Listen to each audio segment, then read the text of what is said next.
Hello friends. Did you know that nearly 80% of those who watch my videos aren't subscribed? If you enjoy the content, I'd truly appreciate it if you hit that subscribe button. It helps a lot. Also, don't forget to leave a like and share your thoughts in the comments. Your interaction not only supports the channel's growth, but also helps these stories reach more people. Thank you all for being here. By the way, where are you watching from? Let me know in the comments.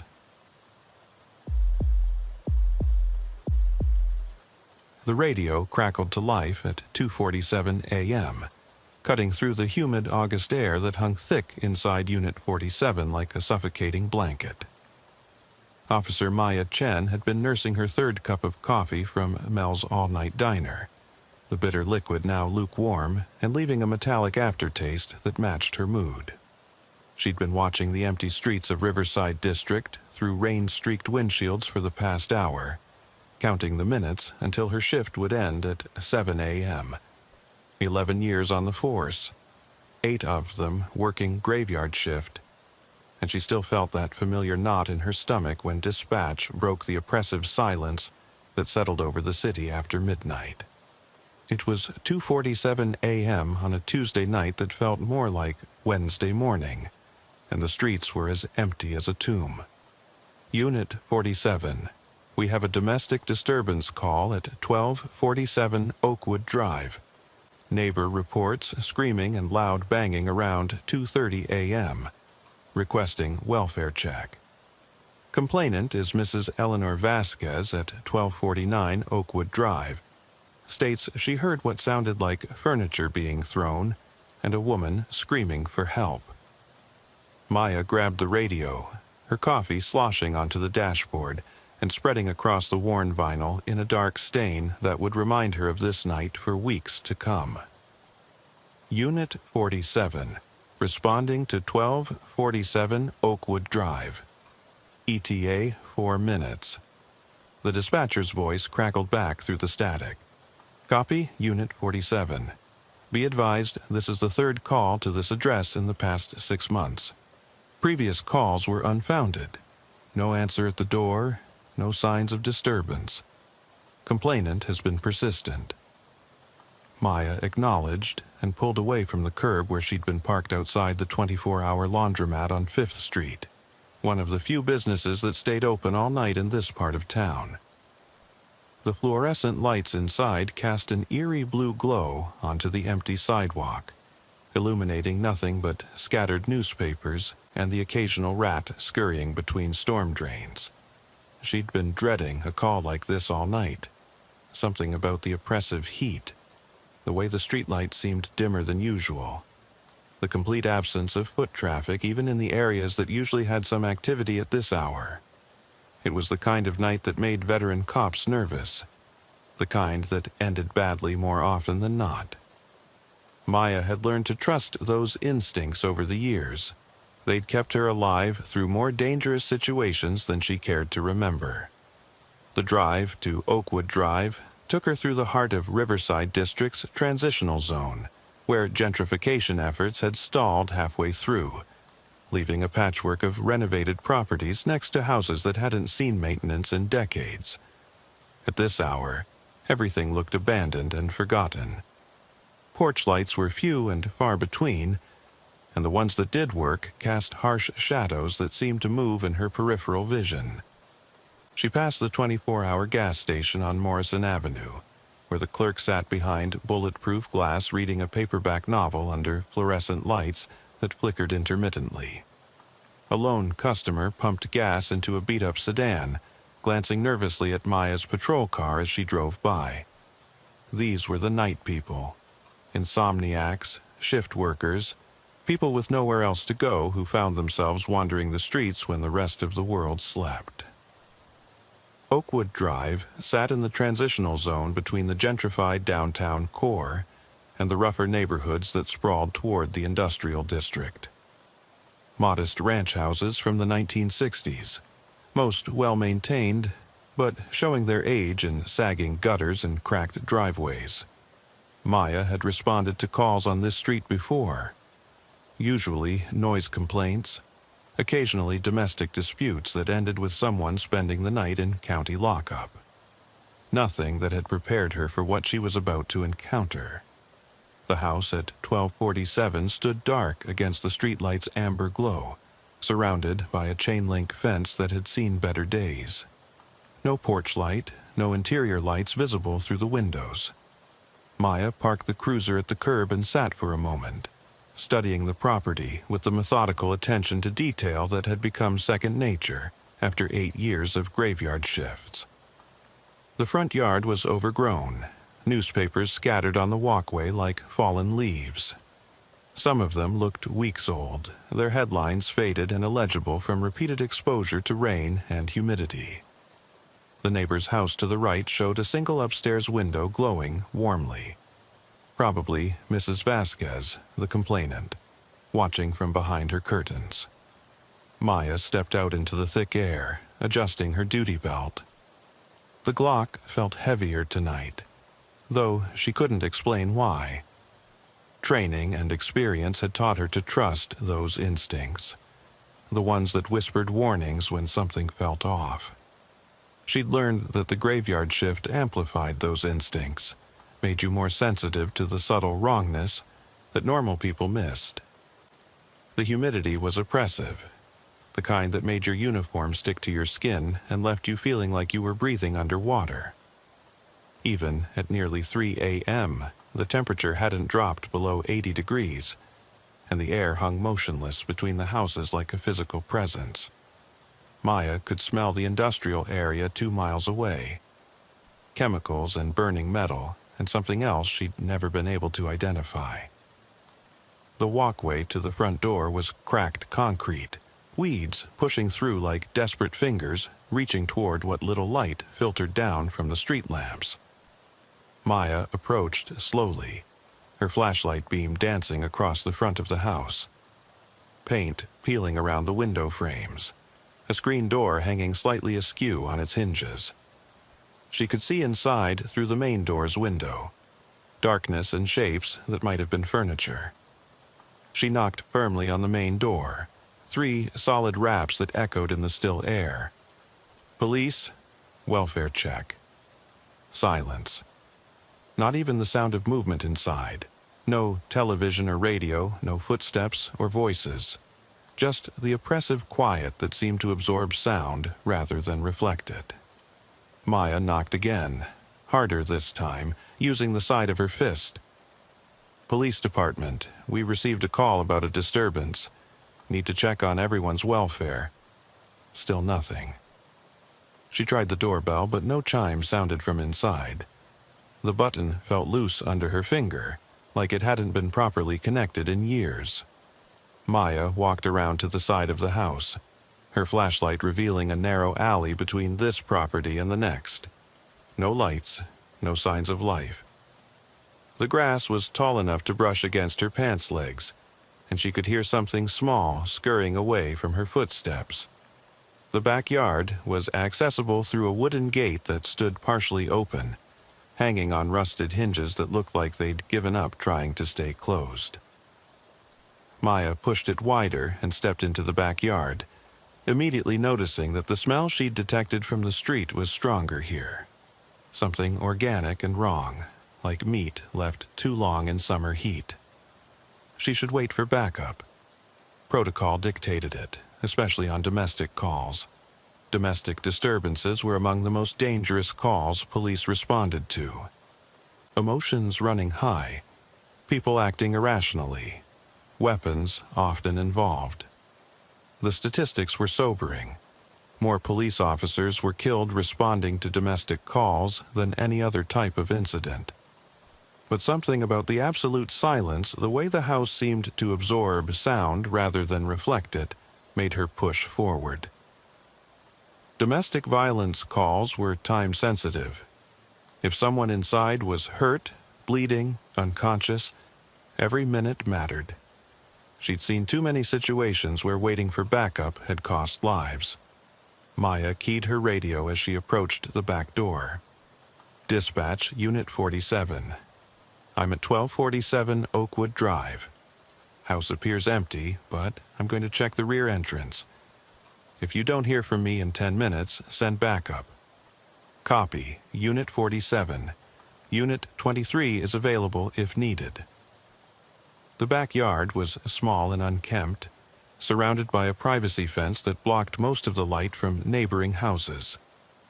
A rusty swing set sat in one corner, chains creaking slightly in the still air despite the absence of any breeze. The sound was rhythmic and unsettling, like a metronome keeping time for something Maya couldn't see. She approached the back door, noting that it was slightly ajar, not wide open, but definitely not closed properly. A thin line of darkness showed where it should have been flush against the frame.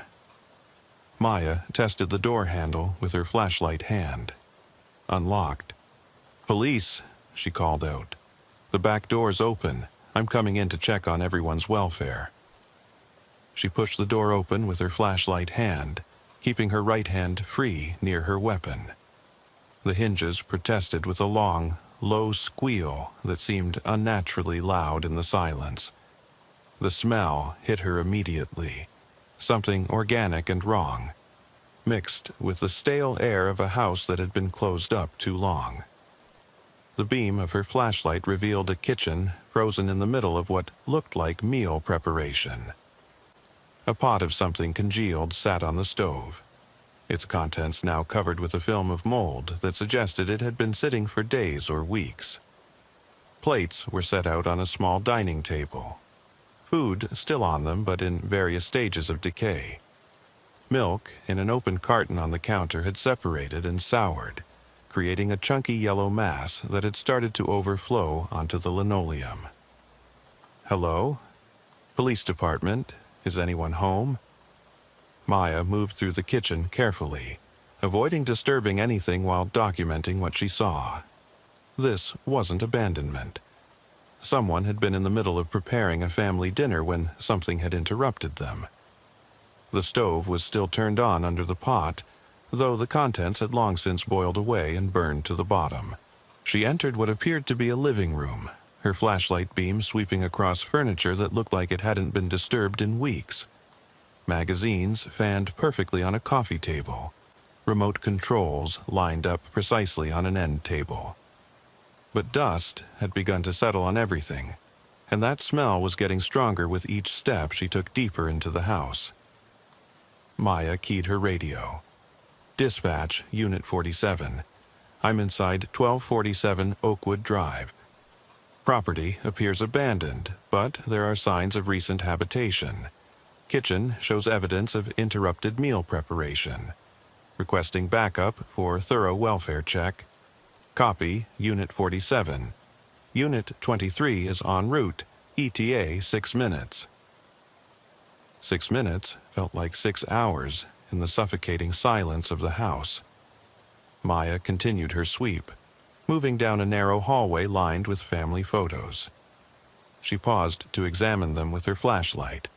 A middle-aged couple, probably the homeowners, with 2 children who looked to be in their early teens. Normal family pictures, vacation shots, school photos, Christmas morning scenes with presents under a tree, birthday parties with cake and candles. The kind of wholesome American family imagery that made what she was smelling even more disturbing. These weren't people who would just disappear, leave food rotting on their table and doors unlocked. Something had happened here, something that had interrupted a normal evening and left behind only questions and the increasingly oppressive stench that seemed to emanate from deeper in the house. The first bedroom was obviously the master. Bed unmade, clothes scattered on the floor. But not scattered like someone had left in a hurry, scattered like someone had been looking for something specific. Dresser drawers pulled open, contents spilled across the carpet.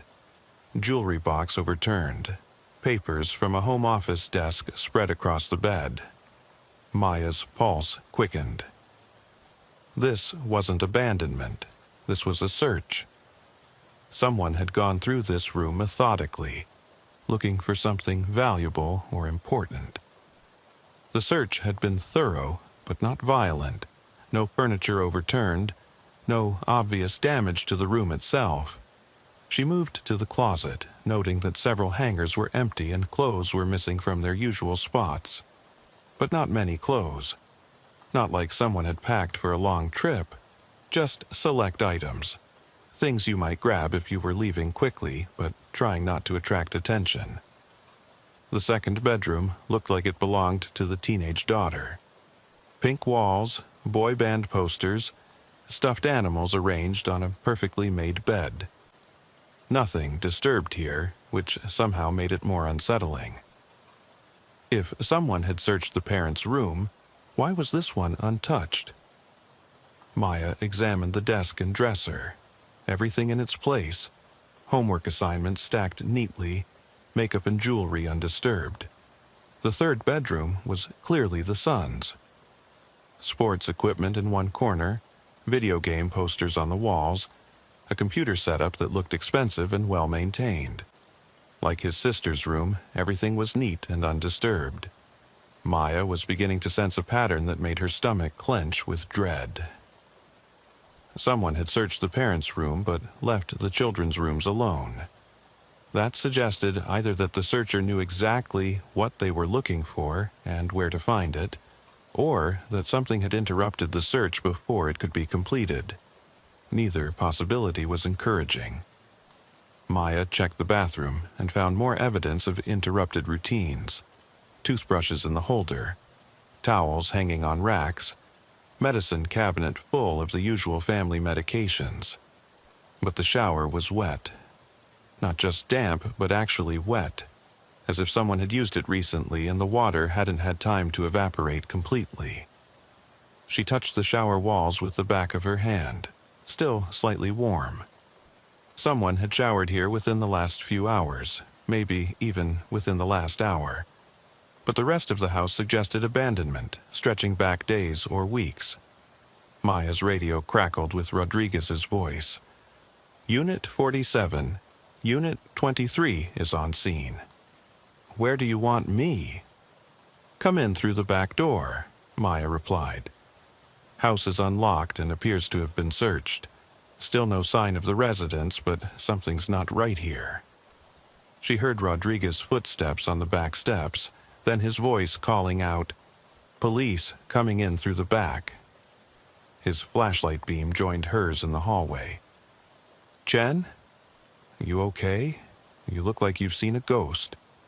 "Not yet," Maya said grimly. "But something happened here.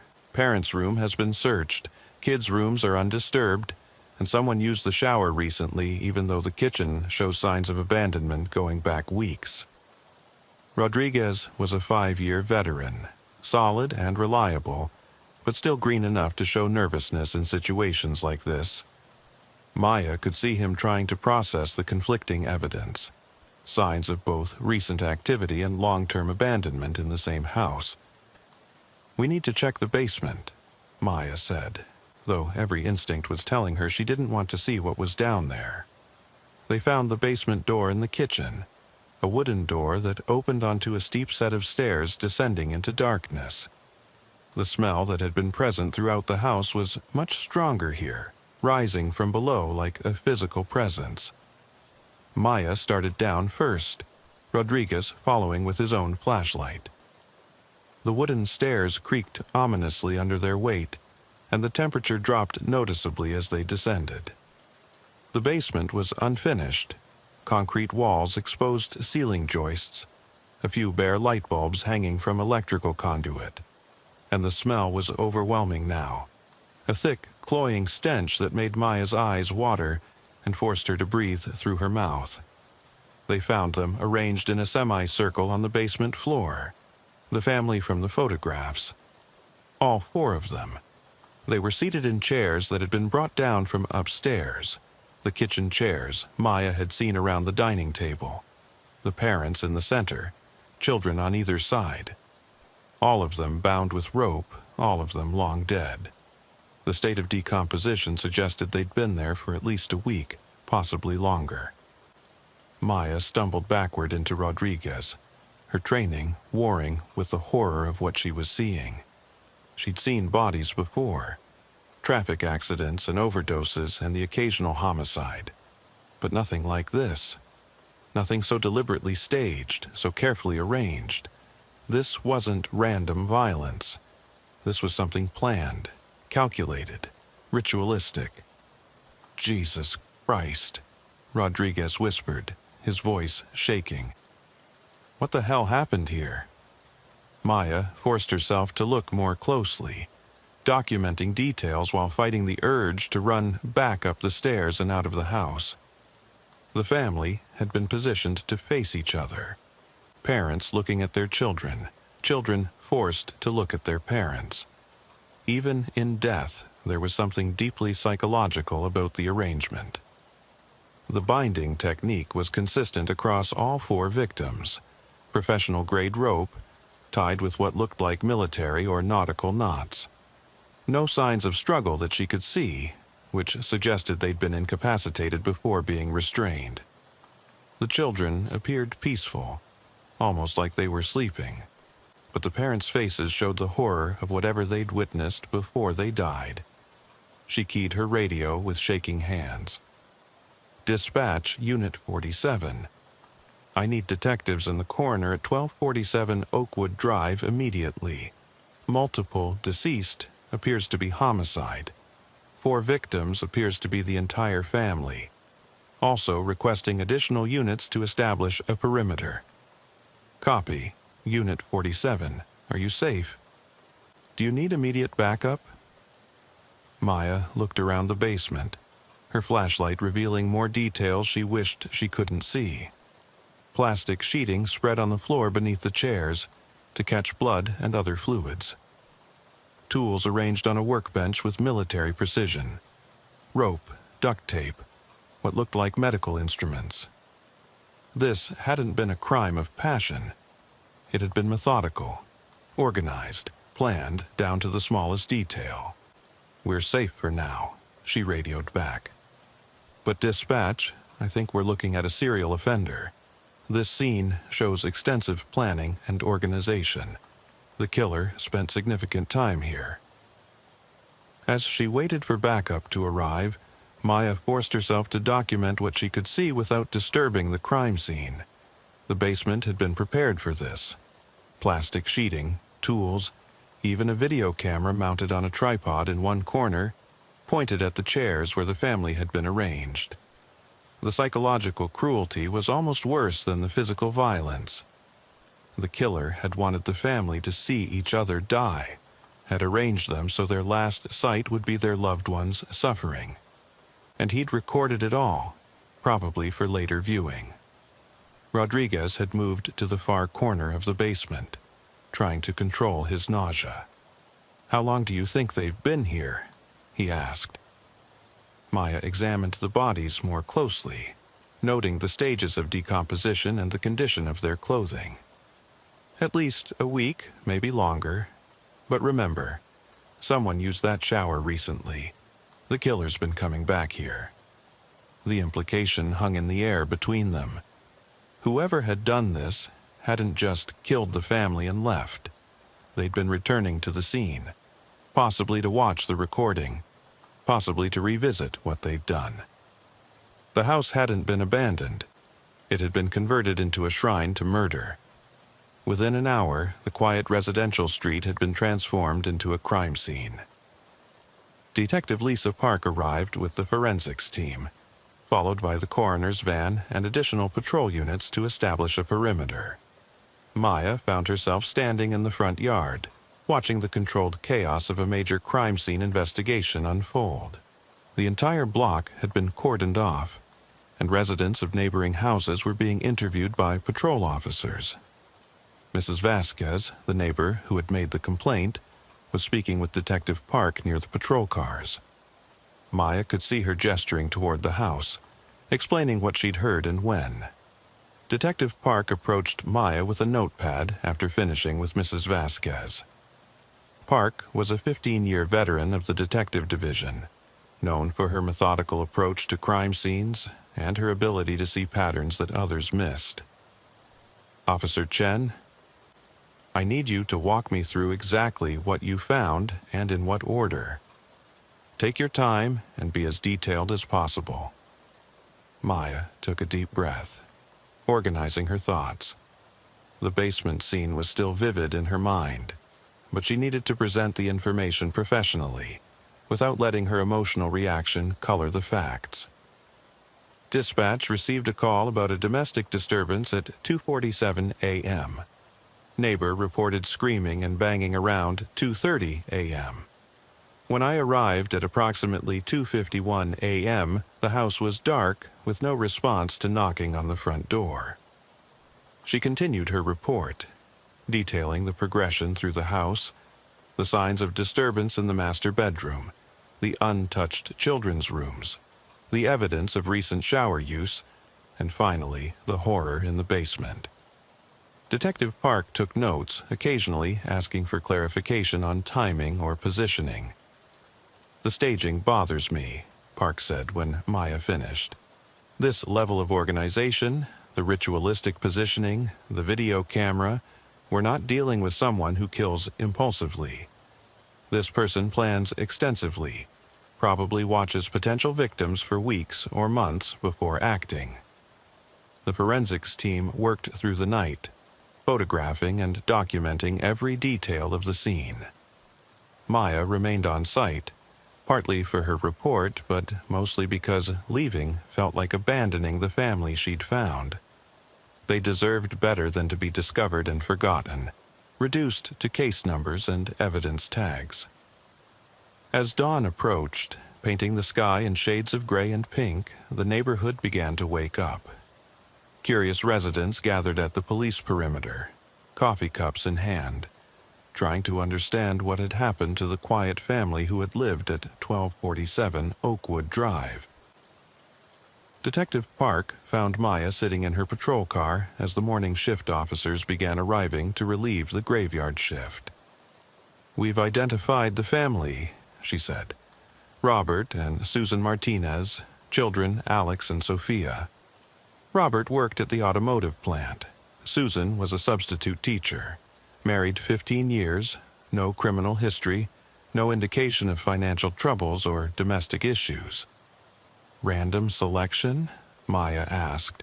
"That's what worries me most. If they were chosen randomly, if there's no connection between the killer and the victims, then this could happen to anyone. And given the level of organization we're seeing, the preparation, the ritualistic elements, I doubt this is his first time." The forensic evidence painted a disturbing picture as it was processed over the following days. The killer had entered through the back door using sophisticated lock-picking tools, suggesting professional training or extensive practice. He'd incapacitated the family using a fast-acting sedative, probably administered through the food that was found prepared in the kitchen. The rope work showed knowledge of advanced binding techniques, possibly military or maritime background. The positioning of the bodies indicated significant time spent at the scene after the murders. This wasn't someone who killed and fled, but someone who took time to arrange his victims according to some internal logic or compulsion. Most disturbing was the video camera. Analysis showed that it had been used multiple times, not just for this crime, but for previous recordings that had been erased. The killer was documenting his work, creating a library of murders that he could revisit whenever he wanted to relive the experience. The investigation consumed the next several weeks. Maya found herself working extended shifts, not because she was assigned to the case, but because she couldn't let it go. She drove past the Martinez house almost daily, watching as it transformed from an active crime scene to an empty shell with police tape fluttering in the wind like yellow funeral bunting. The case attracted media attention, bringing reporters and camera crews to the quiet residential street. Headlines screamed about the basement killer and family horror house, turning the Martinez family's tragedy into entertainment for people who would never have to see what Maya had seen in that basement. Maya found herself struggling with sleep, even during her off hours. The graveyard shift had always been challenging, the disruption to natural sleep patterns, the constant exposure to humanity's worst moments, the isolation that came from working when the rest of the world slept. But now, every call felt like it could be another basement full of bodies. She started requesting backup for all welfare checks, even ones that seemed routine. The other officers noticed her increased caution, but nobody questioned it. Word of the Martinez scene had spread through the department, and everyone was on edge. 3 weeks after the initial discovery, Detective Park called Maya at home during her off hours. Maya was lying on her couch, trying to catch a few hours of sleep before her next shift, when the phone rang. "We found another one," Park said without preamble. "Different part of town, but the signature is identical. Family of 3 this time. Same basement staging, same professional rope work, same video camera setup." Maya felt her blood turn to ice. "How long?" "Based on decomposition, probably killed 2 days after we found the Martinez family. While we were processing that scene, analyzing evidence, writing reports, he was already selecting his next victims. The second family was named Thompson, David and Jennifer Thompson, with their 8-year-old son Michael. They lived in Riverside District's more affluent eastern section, about 4 miles from the Martinez house. David was an accountant with a small firm downtown. Jennifer worked part-time at a veterinary clinic. Again, no obvious connection to the killer, no reason they should have been targeted beyond random selection. Maya drove to the Thompson house immediately, even though she wasn't officially assigned to the case. She needed to see it, to understand if this was really the same killer, or if they were dealing with a copycat inspired by media coverage of the Martinez murders. The staging was nearly identical. Family arranged in chairs in the basement, positioned to face each other, bound with the same advanced rope techniques. But there were small differences that suggested evolution in the killer's methods. The sedative had been administered more efficiently, there were fewer signs of the search through personal belongings, and the camera positioning showed better understanding of angles and lighting. "He's learning," Detective Park explained during a briefing that now included FBI behavioral analysts. "Each crime is more refined than the last. He's treating these murders as practice sessions, perfecting his technique for some larger goal we haven't identified yet." The federal involvement brought resources but also pressure. The case was classified as a series of related homicides with the potential for additional victims. The FBI's Behavioral Analysis Unit developed a profile of the killer, organized, methodical, likely with military or law enforcement background, between 30 and 45 years old, familiar with the local area, but not necessarily a long-term resident. Agent Sarah Walsh, the lead profiler, presented her analysis to the task force that had been assembled to coordinate the investigation. Maya sat in the back of the conference room, officially there to provide details about the crime scene discoveries, but really there because she couldn't stay away from the case. "This subject exhibits characteristics of an organized serial killer," Walsh explained, pointing to crime scene photographs projected on the conference room wall. "He plans extensively, brings his own tools and restraints, controls the crime scene completely. The staging suggests a psychological need to maintain power over his victims even after death." The photographs were difficult to look at, even in the clinical environment of a police briefing. Maya found herself focusing on details she'd missed during the initial crime scene processing. The precision of the rope work, the careful positioning of the chairs, the almost ritualistic arrangement of the bodies. "The family structure is important to him," Walsh continued. "He's not just killing individuals, he's destroying family units. The positioning forces family members to witness each other's deaths, which suggests deep-seated psychological trauma related to family dynamics in his own background." Maya raised her hand.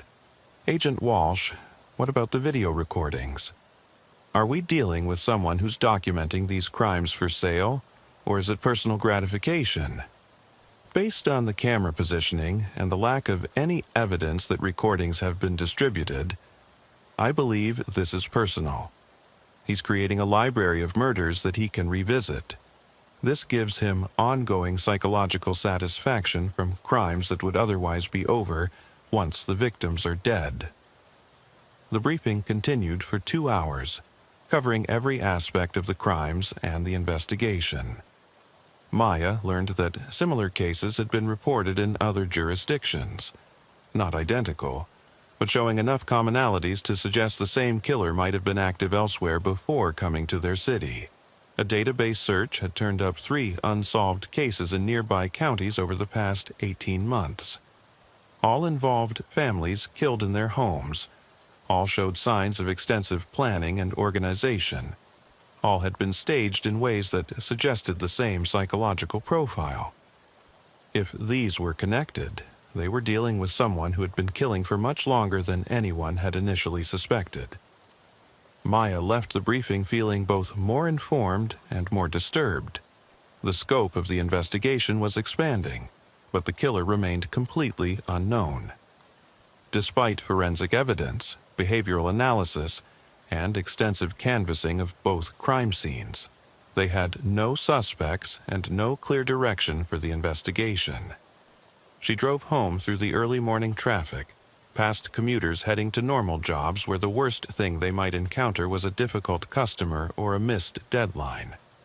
Maya envied them their ignorance of what she'd seen, their ability to sleep peacefully without wondering if their families were safe, their confidence that monsters were fictional characters rather than people who might live next door. The third victim was discovered by accident. Maya was working her regular graveyard shift patrol when she responded to a burglar alarm at a house in the Westfield neighborhood. Alarm company reported that the homeowner hadn't responded to their calls, and the alarm had been active for over 30 minutes without being reset. The house belonged to the Collins family, Mark and Patricia Collins with their 10-year-old daughter Emma. Mark worked as a manager at a local furniture store. Patricia was a nurse at the children's hospital. When Maya arrived at the house, she found the front door standing open and the alarm still blaring. She called for backup before entering, having learned her lesson from the Martinez house. Rodriguez arrived within 5 minutes, and together they approached the open front door. "Collins family?" Maya called out. "Police department, your alarm is going off." No response, but the house was filled with light and showed no signs of disturbance from the outside. Maya and Rodriguez entered carefully, weapons drawn, following standard procedure for a possible burglary in progress. They found the family in the basement. The same staging, the same careful positioning, the same video camera setup. But this time, they'd arrived while the killer was still in the house. Maya heard footsteps upstairs as she and Rodriguez were examining the basement scene. Heavy footsteps, moving deliberately rather than trying to escape. Someone who knew the house was surrounded by police and wasn't concerned about being caught. "Rodriguez, call for backup," Maya whispered into her radio. "Suspect still on premises." She started back up the basement stairs, her weapon drawn and her heart hammering against her ribs. 8 years of graveyard shift patrol had prepared her for a lot of situations, but confronting a serial killer in a house full of bodies wasn't one of them. The footsteps had stopped. Maya reached the top of the basement stairs and peered into the kitchen, using her flashlight to cut through the shadows. Nothing visible, but she could sense a presence somewhere in the house. Rodriguez joined her, covering the hallway while Maya moved toward the living room. They worked together, clearing each room methodically, but the house felt empty now. Whoever had been upstairs was gone. They found evidence of his presence in the master bedroom. Clothes laid out on the bed as if he'd been changing outfits, a duffel bag with additional rope and tools, and most chilling, a notebook filled with details about other families. names, addresses, daily routines, floor plans of houses. The Collins family had been just one entry in a book that contained information on dozens of potential victims. Maya flipped through the notebook while Rodriguez secured the scene. Page after page of meticulous surveillance notes, photographs taken from outside houses, work schedules, and school pickup times. The level of preparation was staggering. This wasn't someone who selected victims randomly, but someone who studied them for weeks or months before acting. One entry caught her attention: her own address.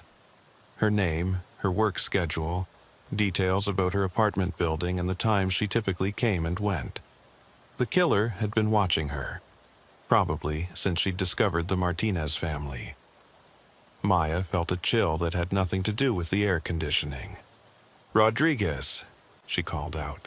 "We need to get out of here now." She showed him the notebook entry with her information. Rodriguez's face went pale as he read the details. Not just about Maya, but about several other officers who had worked the Martinez and Thompson crime scenes. "He's targeting cops," Rodriguez said. "Anyone who's been involved in the investigation." They evacuated the house immediately and called in the FBI task force.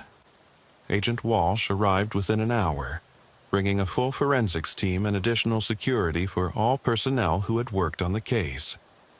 The notebook was a treasure trove of intelligence about the killer's methods and future plans. In addition to Maya's information, it contained details about Detective Park, Agent Walsh herself, and several other officers.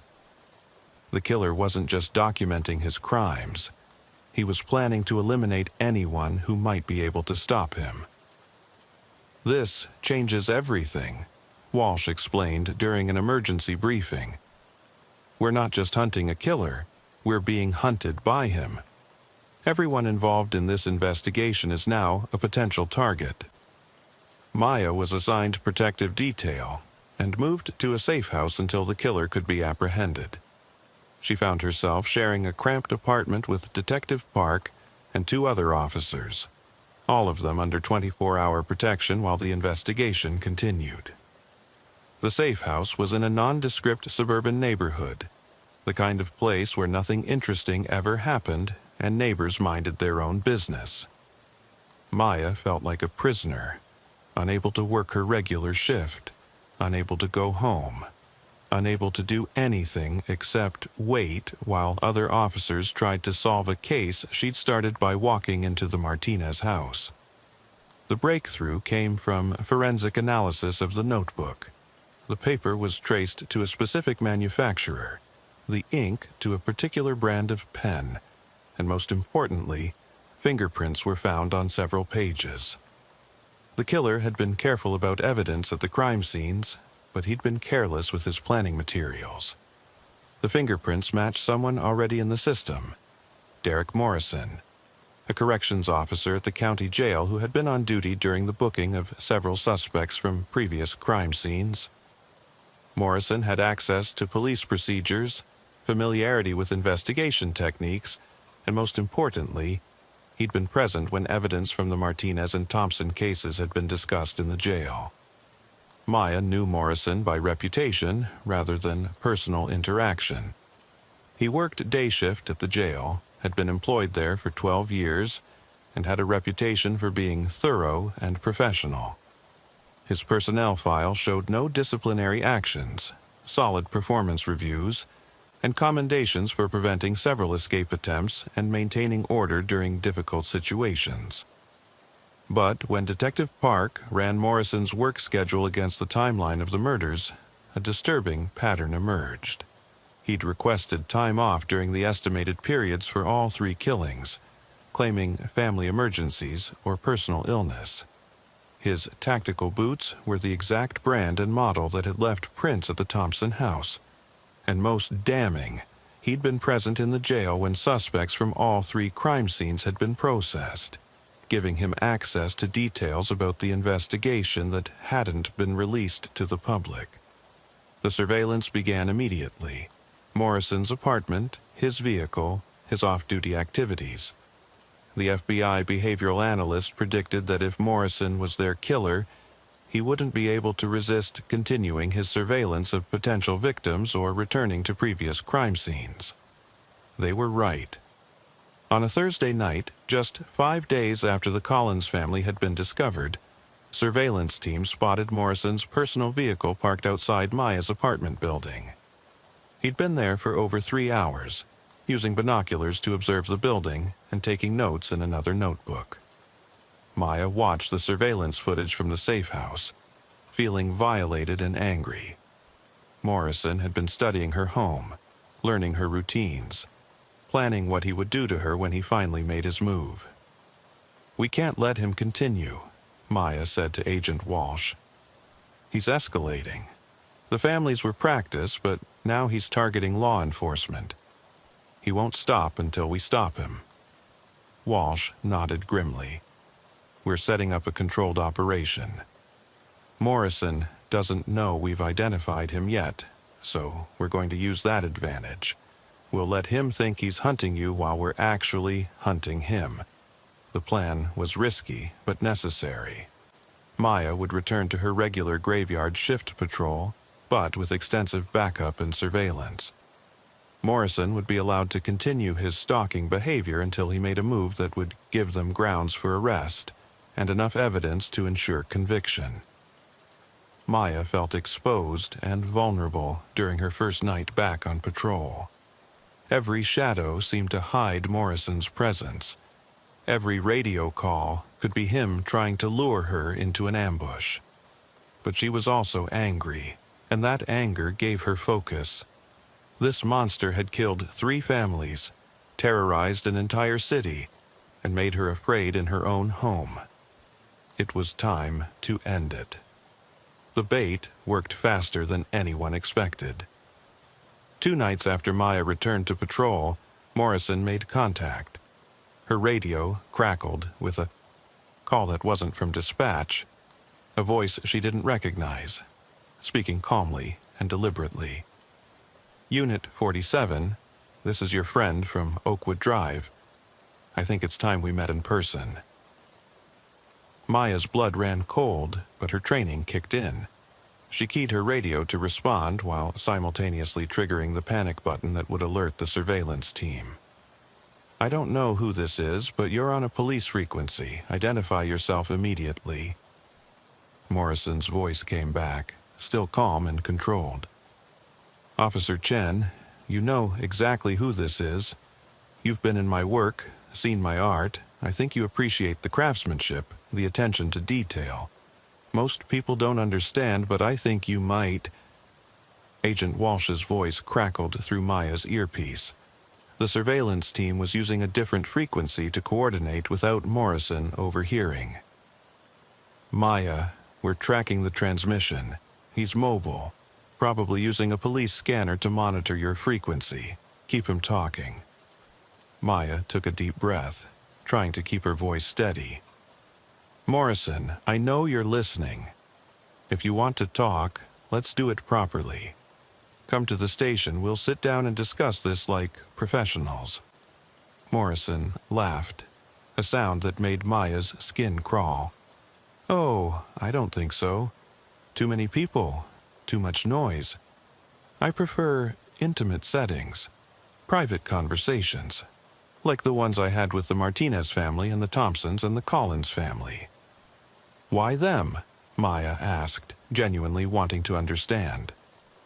"What did those families do to deserve what you did to them?" "Deserve?" Morrison's voice carried a note of surprise, as if the question had never occurred to him. "Officer Chen, this isn't about deserving anything. This is about art, about creating something beautiful and permanent. Those families are immortal now, preserved forever in the moment of their greatest truth." Maya felt sick, but she kept him talking while the surveillance team closed in on his location. "What truth is that, Morrison?" "That family is an illusion. That love is temporary. That everything people think they can count on will eventually be taken away. I just accelerate the process, make it clean and honest instead of letting it rot slowly over years. Agent Walsh's voice in her ear. We've got a location.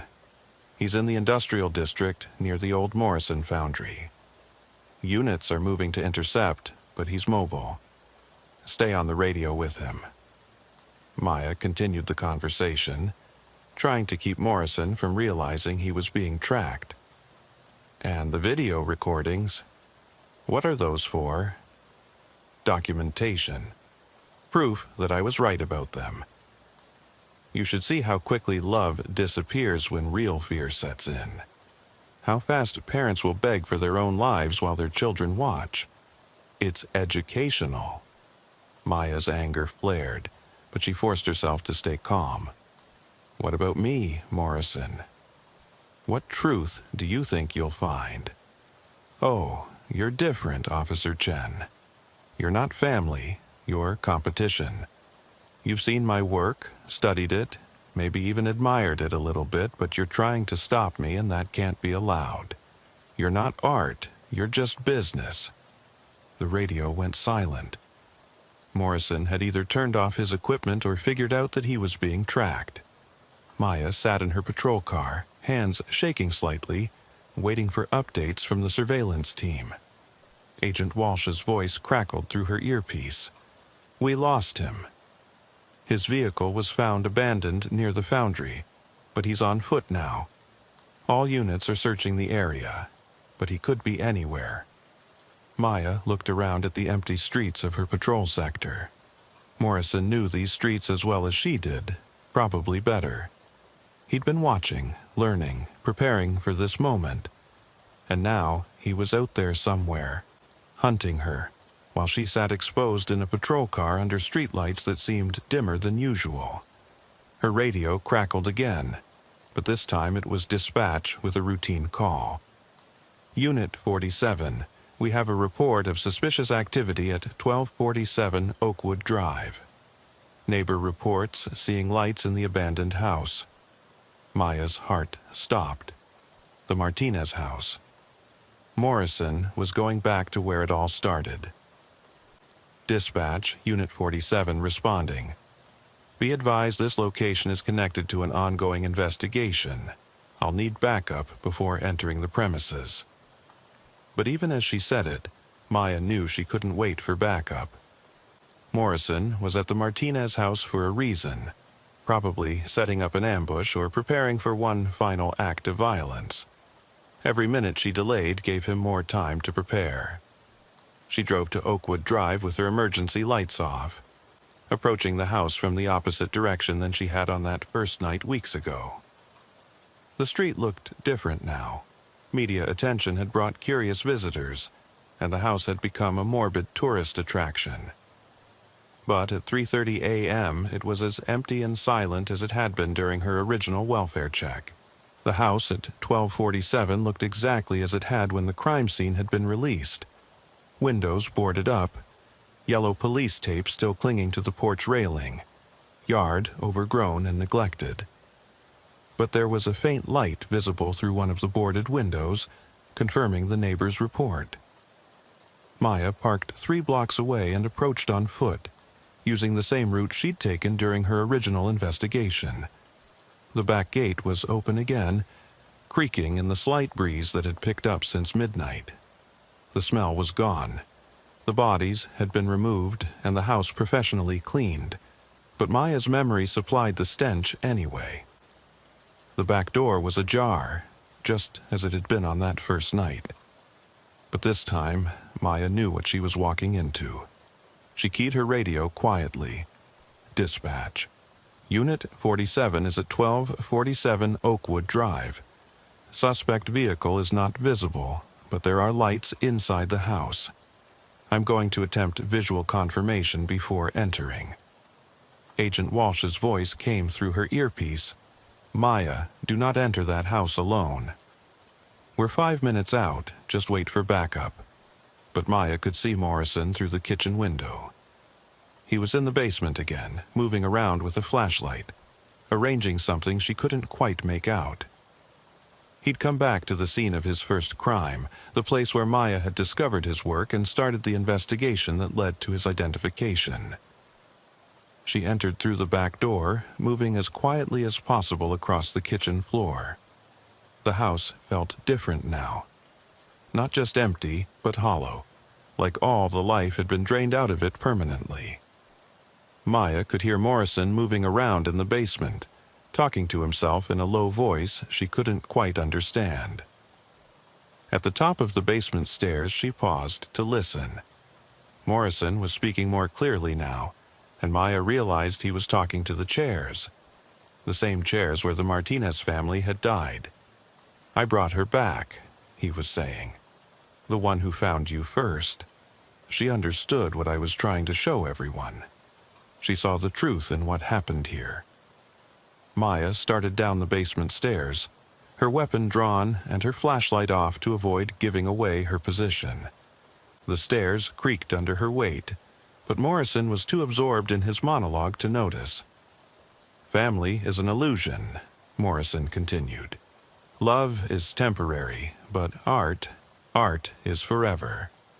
What I created here will be remembered long after everyone forgets your names, your faces, your pathetic little lives." Maya reached the bottom of the stairs and could see Morrison clearly now. He'd arranged 4 new chairs in the same positions where the Martinez family had died. He'd brought rope, the same type he'd used for all his murders, and he'd set up his video camera again, pointed at the chairs. He was preparing to recreate the Martinez murders, but this time with Maya as the sole victim. "Officer Chen," Morrison said without turning around. "I wondered how long it would take you to find me here. This is where it started, where you first saw my work. It's fitting that it should end here too." Maya kept her weapon trained on Morrison while reaching for her radio with her free hand. "Morrison, you're under arrest for the murders of the Martinez family, the Thompson family, and the Collins family. Put your hands where I can see them and step away from the chairs." Morrison turned slowly, and Maya could see his face clearly for the first time. He looked ordinary, middle-aged, slightly overweight, the kind of person you'd pass on the street without a second glance. But his eyes were completely cold, empty of any emotion except a calm satisfaction. "I don't think so, Officer Chen. You see, you're part of the art now.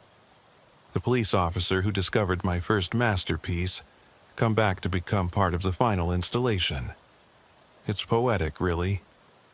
Morrison moved toward the workbench where he'd arranged his tools, but Maya's voice stopped him. "Don't move, Morrison. I will shoot you if you take another step." "No, you won't," Morrison said confidently. "You're a good cop, Officer Chen. You follow rules, procedures. You won't shoot an unarmed suspect who isn't presenting an immediate threat. It's not in your training." He was right, and they both knew it. Morrison hadn't made any aggressive moves toward Maya, hadn't threatened her directly. Under normal circumstances, police procedure would require her to wait for backup, to attempt arrest through verbal commands and physical restraint. But these weren't normal circumstances. "You killed 3 families," Maya said. 9 people total, including 3 children. You've been planning to kill me and other officers. You're not just a suspect, you're a terrorist." Morrison smiled, the expression somehow more disturbing than his earlier calm demeanor. "Terrorist, I like that. Yes, I suppose I am terrorizing people, making them confront truths they'd rather ignore, making them realize that their comfortable little lives can be taken away at any moment." He took another step toward the workbench, and Maya could see rope and duct tape arranged in neat rows. "But you're wrong about one thing, Officer Chen. I'm not planning to kill you. I'm planning to preserve you, to make you part of something greater than yourself." Maya's finger tightened on the trigger, but Morrison was right. He hadn't presented an immediate threat. She was a police officer, not a vigilante.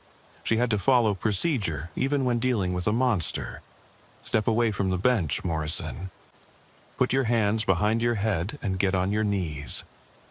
Instead, Morrison picked up a length of rope and held it up for Maya to see. Do you know how long it takes to strangle someone with rope this thickness? About 4 minutes if you do it right. Long enough for the brain to understand what's happening. Short enough to prevent permanent damage to the vocal cords. The screaming stays nice and clear for the recording. Maya's radio crackled with Agent Walsh's voice. All units, suspect is confirmed to be in the basement of 1247 Oakwood Drive. Officer Chen is inside with the suspect. Do not approach until further orders. Morrison heard the radio and smiled wider. Backup is coming, but they won't get here in time, Officer Chen.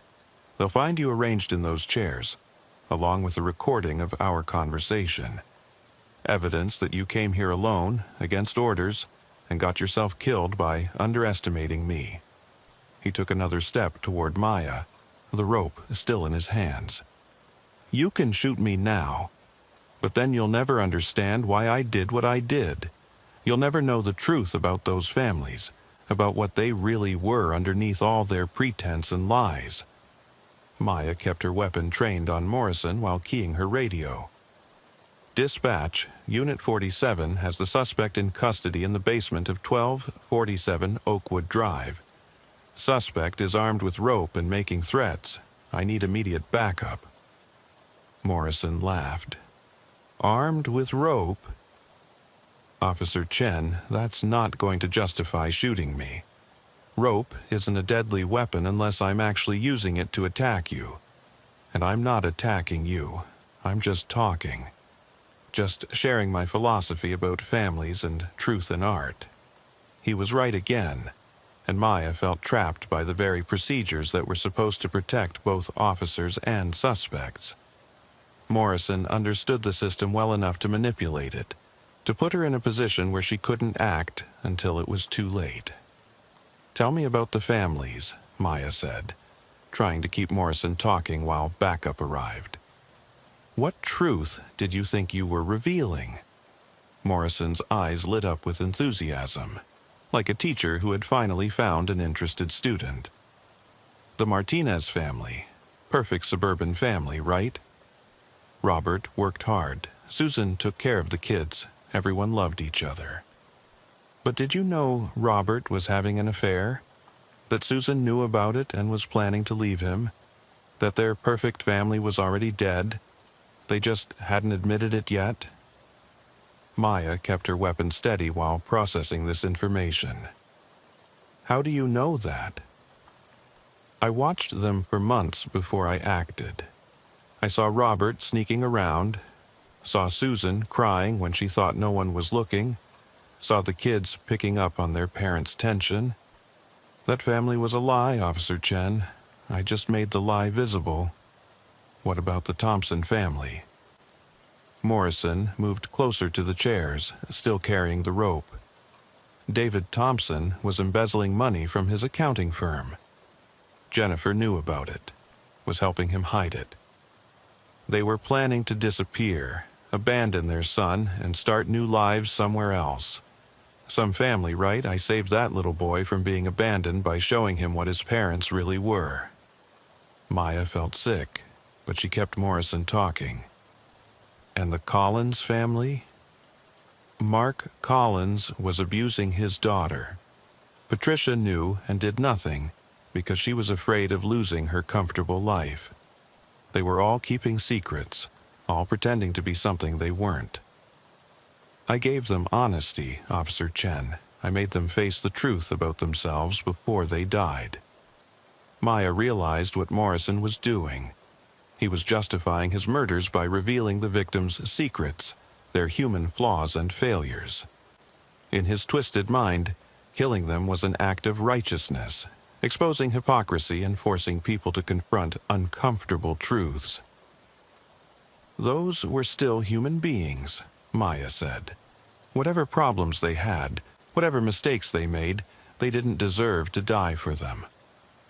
Morrison's smile faded, replaced by the cold emptiness she'd seen earlier. "Everyone deserves to die, Officer Chen. Some people just deserve it more than others." Those families were living lies, infecting their children with dishonesty and pretense. I cleaned up the mess they were making of the world. He took another step forward, now close enough to reach Maya if he moved quickly. "And you, Officer Chen, what secrets are you hiding? What lies are you telling yourself about who you really are?"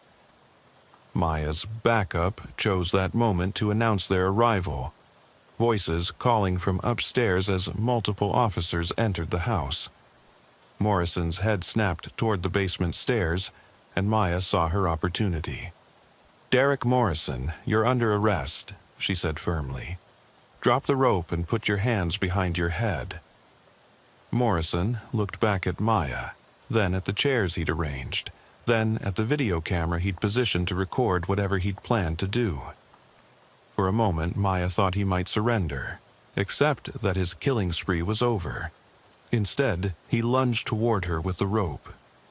Maya fired twice, center mass, dropping Morrison before he could reach her.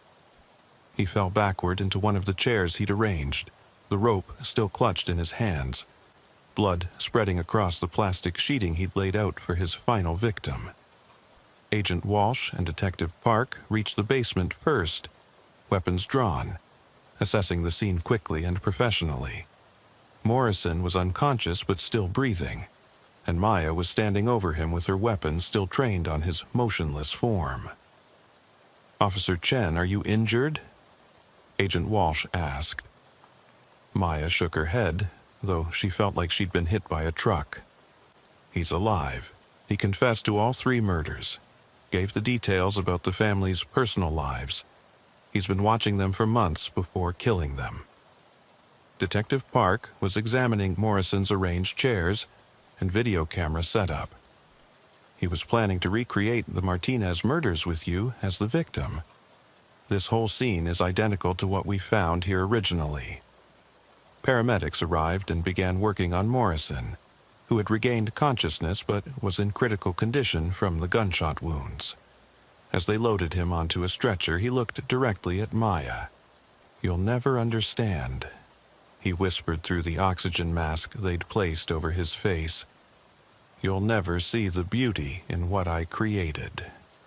You're just another small mind trying to preserve comfortable lies." Maya watched them carry Morrison up the basement stairs and out of the house. She'd ended his killing spree, but she couldn't shake the feeling that he'd accomplished something by bringing her back to this basement. He'd forced her to kill him in the same place where his victims had died, making her part of his twisted narrative whether she wanted to be or not. The investigation continued for months as prosecutors built their case against Morrison. His survival meant a trial, and Maya would have to testify about everything she'd seen and heard. The notebook found at the Collins house provided evidence of his surveillance activities and future plans, while the basement scene at the Martinez house gave prosecutors the attempted murder charge they needed to ensure life imprisonment. Morrison's trial began 8 months after Maya shot him in the Martinez basement. By then, he'd recovered enough to participate in his own defense, though he'd been left partially paralyzed by her bullets. He sat in his wheelchair in the defendant's chair, showing no emotion as prosecutors presented evidence of his crimes. Maya testified for 3 days, recounting her discovery of each crime scene, her investigation of the evidence, and the final confrontation in the basement. Morrison watched her throughout her testimony, never speaking but occasionally taking notes on a legal pad. During his own testimony, Morrison remained calm and articulate, showing no remorse for the murders but expressing frustration that he hadn't been able to complete his work with additional victims. He described each family's flaws and secrets in detail, maintaining that he'd performed a public service by exposing their hypocrisy. "I regret that Officer Chen interrupted my final installation," Morrison said during his closing statement. The Martinez house basement was meant to be a permanent exhibition, a place where people could come to understand the truth about family structures and social pretense. Instead, it's been reduced to just another crime scene. The jury deliberated for less than 4 hours before returning guilty verdicts on all counts. Morrison was sentenced to life imprisonment without the possibility of parole, plus additional consecutive sentences for attempted murder of a police officer and weapons violations. Maya attended the sentencing hearing, watching from the gallery as Morrison was wheeled out of the courtroom in shackles. He turned to look at her one final time before disappearing through the doors, and she could swear she saw him mouth the words, "Thank you." The case officially closed with Morrison's conviction, but its impact on Maya and everyone involved lasted much longer. She'd requested and received a transfer to day shift, something she'd never considered in 11. Comfortable in darkness looked different in daylight. The rhythm of calls was different. More traffic incidents, fewer domestics, different types of crime altogether. The community of officers was different too. Less tight-knit than the graveyard shift crew, more formal and procedural. But what bothered Maya most was the loss of the brotherhood she'd built with other graveyard shift officers. The late-night solidarity at Mel's all-night diner, the understanding that came from working when the rest of the world slept, the shared experience of seeing humanity at its most vulnerable hours. All of that was gone, replaced by daylight routine and normal hour camaraderie that felt hollow by comparison. 6 months after Morrison's conviction, Maya received a letter forwarded through the department. It was from Patricia Collins, the woman whose family Morrison had been surveilling when he was arrested. "Officer Chen," the letter read, "I wanted to thank you for your work on the Morrison case. Detective Park told me that your investigation and quick response probably saved our lives. I know that discovering those crime scenes must have been traumatic, and I wanted you to know that your dedication made a difference for our family. My daughter Emma is now 11 years old and thriving in school. She has nightmares sometimes about what might have happened, but she also talks about wanting to be a police officer when she grows up, so she can help protect other families. Thank you for showing her that there are good people in law enforcement who will fight to keep families safe." Maya kept the letter in her patrol car, reading it whenever she felt overwhelmed by the cynicism that had crept into her worldview since the Morrison case. It reminded her that, despite the horror of what she'd discovered, despite the psychological damage of confronting someone like Morrison, the work she did still mattered. The case had taught her that evil could hide behind the most ordinary facades, that monsters could be colleagues and neighbors, and that the people trusted to protect society sometimes needed protection from their own protectors. But it had also shown her the importance of vigilance, of following instincts even when they led to uncomfortable truths, and of never assuming that anyone was above suspicion. On quiet afternoons during her day shift patrol, Maya sometimes drove past the houses where the Martinez, Thompson, and Collins families had lived. The Martinez and Thompson houses had been sold to new families. Children's toys now visible in yards where crime scene tape had once fluttered, normal family life resuming in places where horror had temporarily taken root. The Collins house was unchanged, its family intact and grateful to be alive. Sometimes Maya would see Emma Collins playing in the backyard or walking to school, and she would remember Morrison's notebook with its detailed surveillance notes about the little girl's daily routine. But Maya never forgot the lesson learned in those basement rooms, that the most dangerous criminals aren't always strangers lurking in alleys or prowling dark streets. Sometimes they're the people who work in the same building, who understand police procedures well enough to exploit them, who use their knowledge of the system to hunt the people sworn to protect society. The graveyard shift continued without her, staffed by officers she trusted, but would never view with quite the same unquestioning faith. And somewhere in a maximum security federal prison, Derek Morrison served his life sentence in a wheelchair, probably planning murders he would never be able to commit, organizing crimes he would never be able to execute.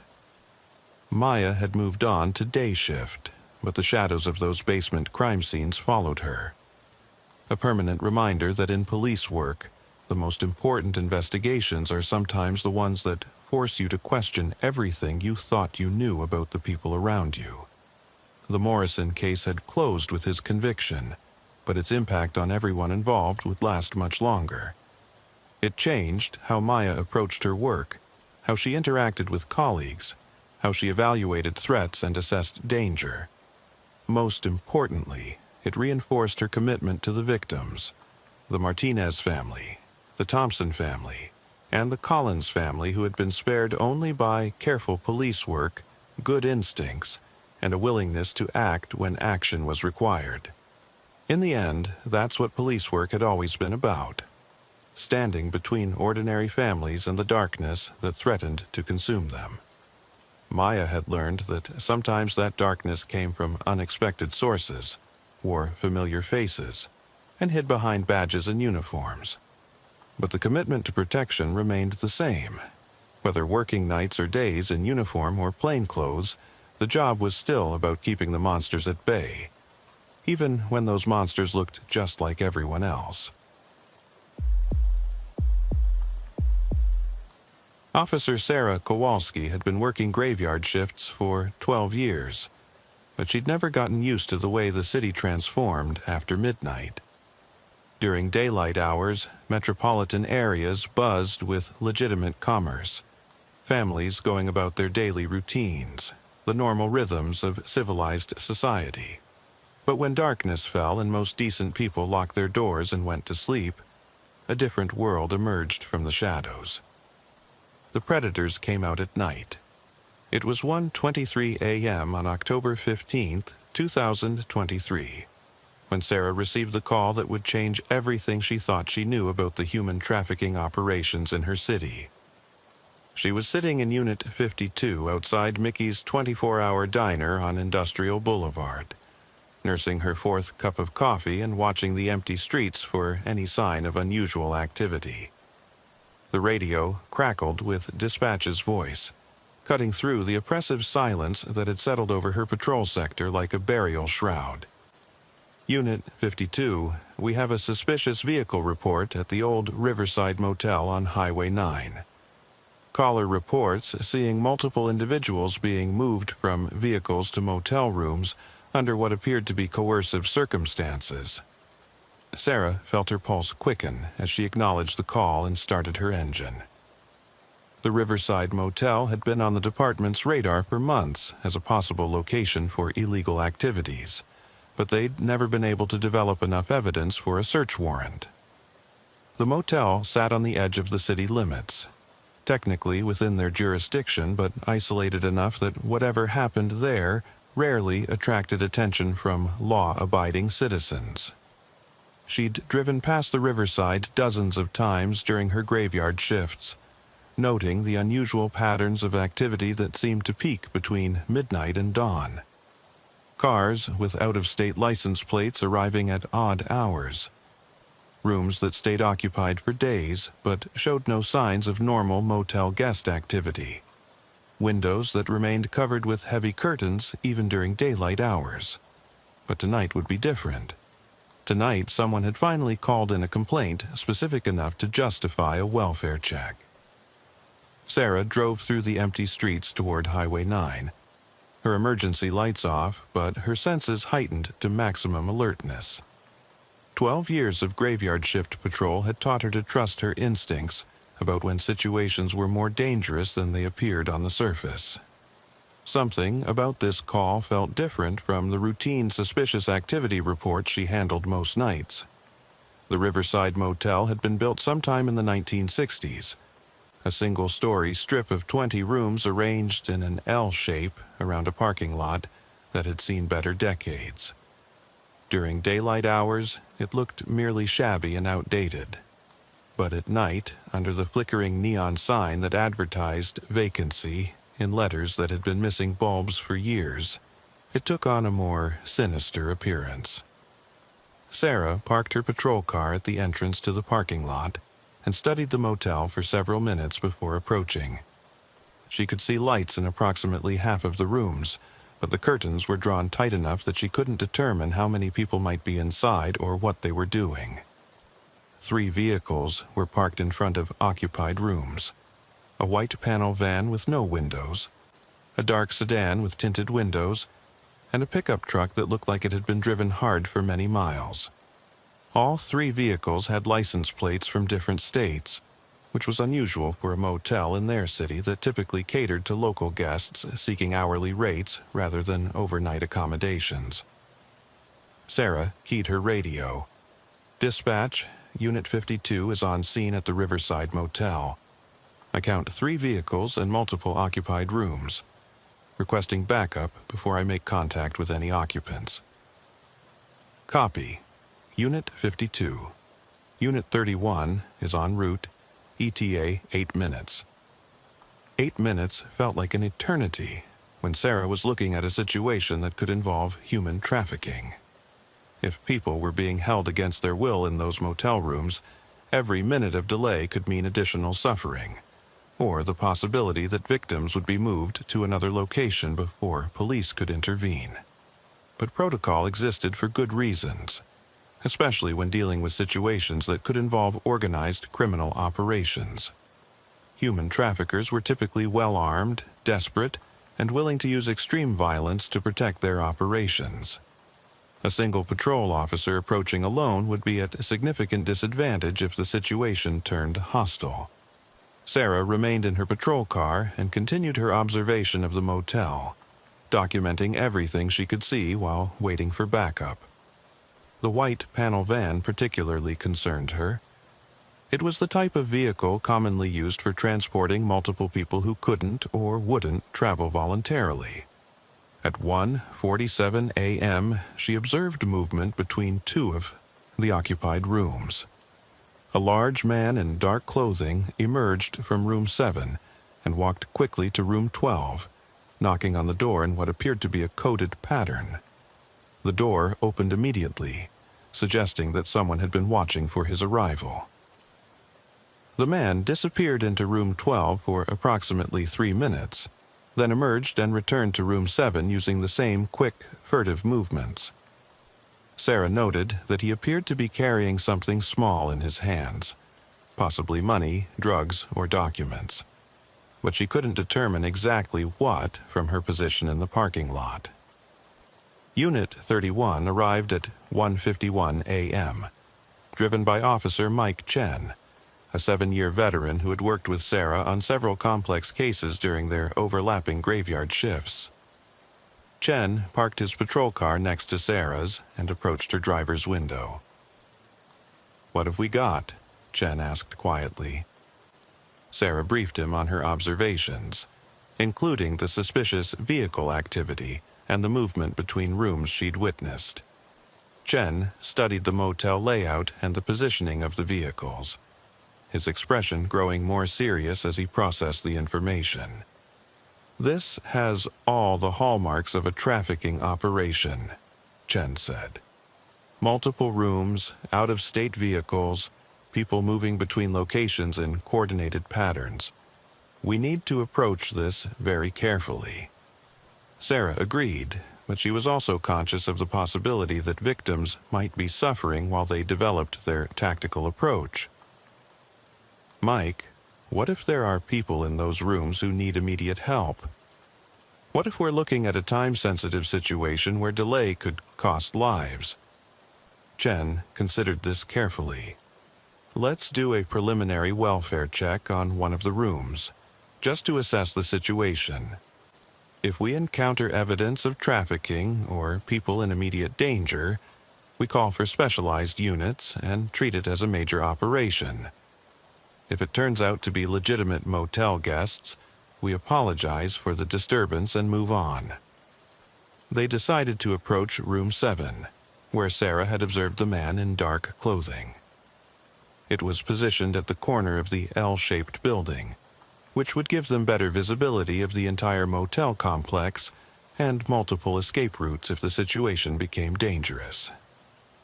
Sarah and Chen approached the room on foot, their flashlights off, but their hands positioned near their weapons. The parking lot was quiet except for the distant hum of highway traffic and the intermittent buzz of the failing neon sign.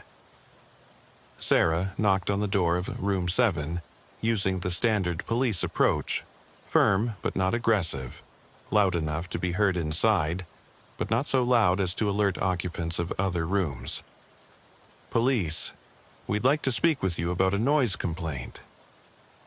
The response was immediate silence, not the silence of people who were asleep or absent, but the silence of people who were suddenly very alert and trying not to make any sound that would indicate their presence.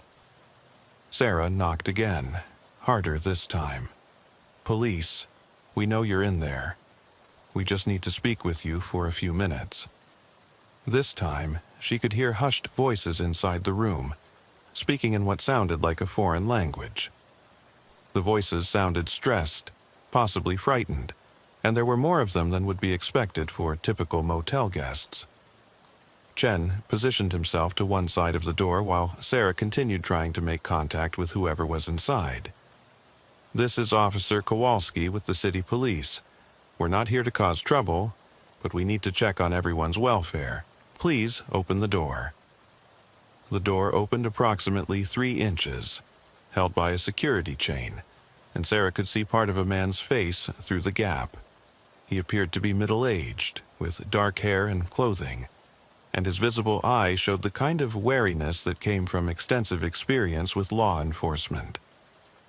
"Officers," the man said, his English heavily accented but clearly understandable. "Is there a problem? We are not making noise. We are sleeping."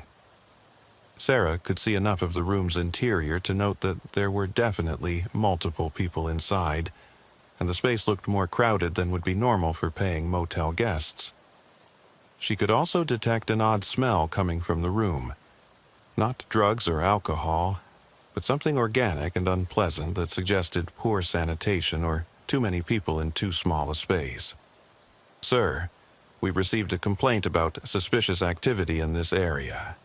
We just need to make sure everyone is safe and accounted for. Can you open the door so we can speak properly?" The man's visible eye darted nervously, and Sarah could hear more hushed conversation from inside the room. "Officers, we are tired. We are traveling. We do not want to be disturbed." Chen stepped closer to the door. "Sir, we understand you're tired, but we have a responsibility to check on people's welfare when we receive certain types of complaints. This will just take a few minutes, and then we'll leave you alone." The man closed the door completely, and Sarah could hear animated discussion in the foreign language from inside the room.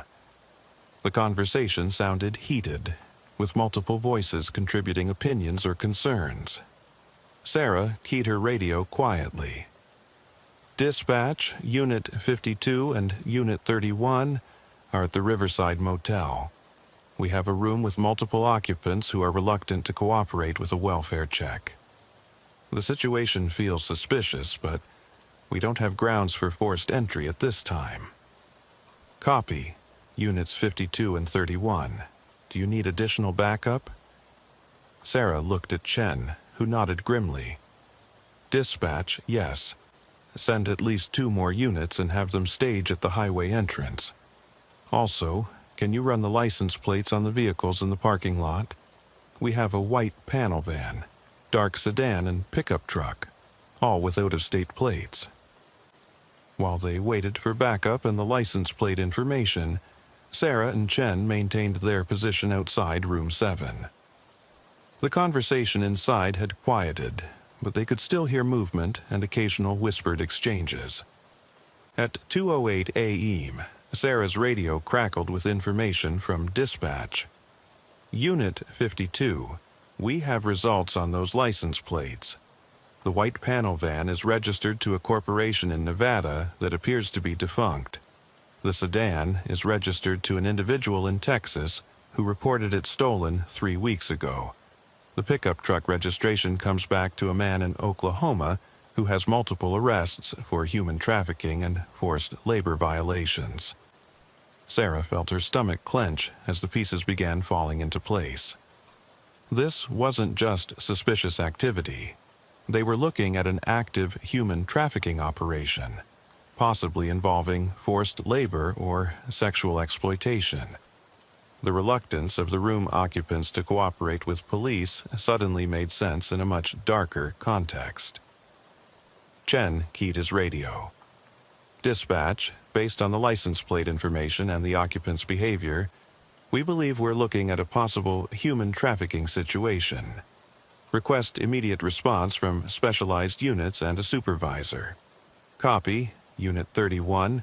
Detective units and a sergeant are en route. Also dispatching additional patrol units to establish a perimeter around the motel."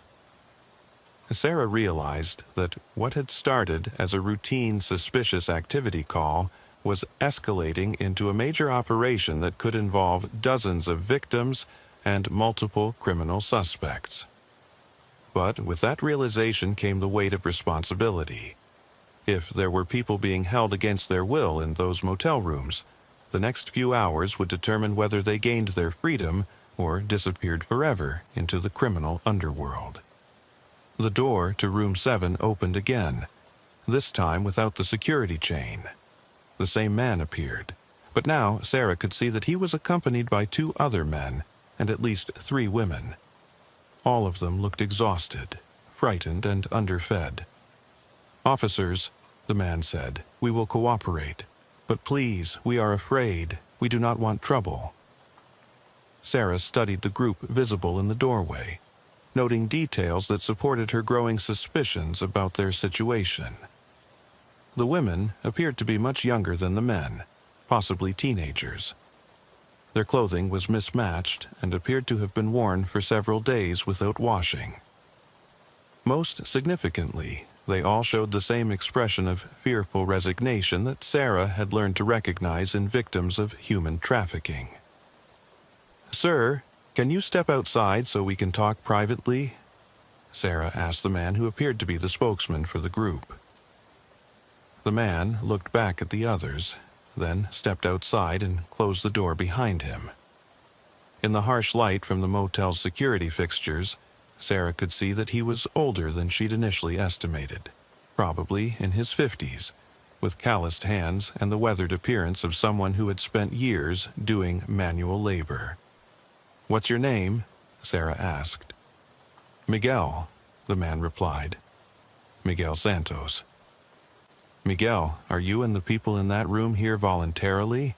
Are you free to leave if you want to?" Miguel's expression became guarded, and Sarah could see him calculating his response. "We are working. We travel for work. Sometimes we stay in motels." Chen stepped closer. "What kind of work, Miguel?" "Construction, farm work, different jobs." Sarah had interviewed enough trafficking victims to recognize the rehearsed quality of Miguel's answers.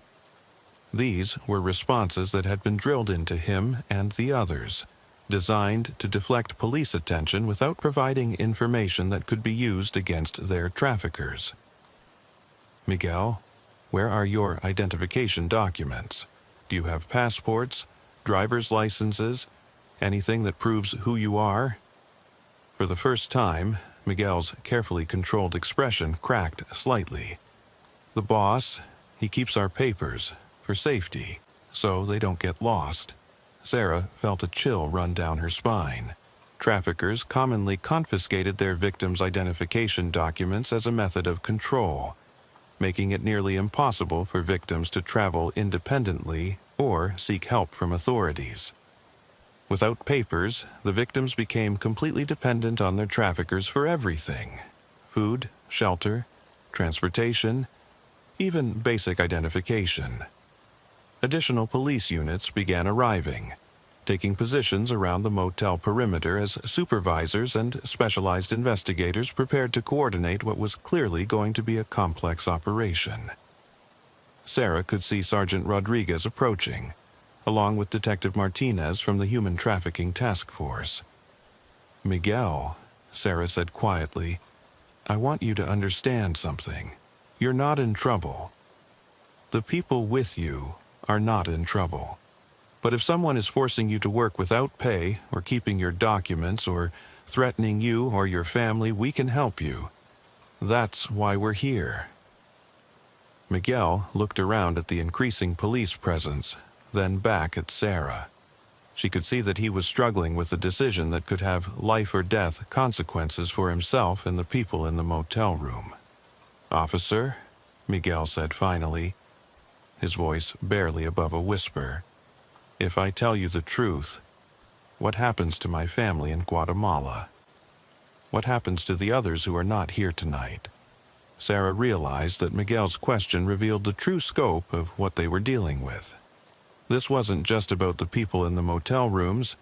It was about a network that extended across international borders, involving families in other countries who were being used as leverage to ensure compliance from the trafficking victims. Sergeant Rodriguez joined them, having been briefed by Chen on the situation. "Miguel, my name is Sergeant Rodriguez. I've worked on cases like this before. I understand you're scared, and I understand you have good reasons to be scared. But right now, you have a chance to help us stop the people who are hurting you and others. This might be the only chance you get." Miguel studied Rodriguez's face, perhaps seeing something in the sergeant's expression that suggested genuine concern, rather than the aggressive interrogation techniques that traffickers had probably warned him to expect from police. "How many people are in the rooms?" Rodriguez asked gently.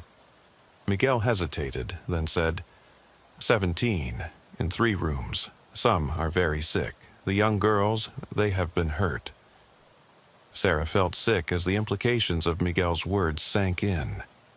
17 people crammed into 3 motel rooms, some of them ill, some of them injured, all of them controlled by traffickers who were willing to use violence to maintain their operation. Detective Martinez approached the group, introducing herself as a specialist in human trafficking cases. "Miguel, we're going to need to go room by room and make sure everyone is safe. Can you help us do that without anyone getting hurt?" Miguel nodded slowly. "The boss, he is not here tonight. He comes back in the morning with more work. But his men, they have guns. They watch from room 12. Rodriguez immediately keyed his radio to alert all units about armed suspects in room 12.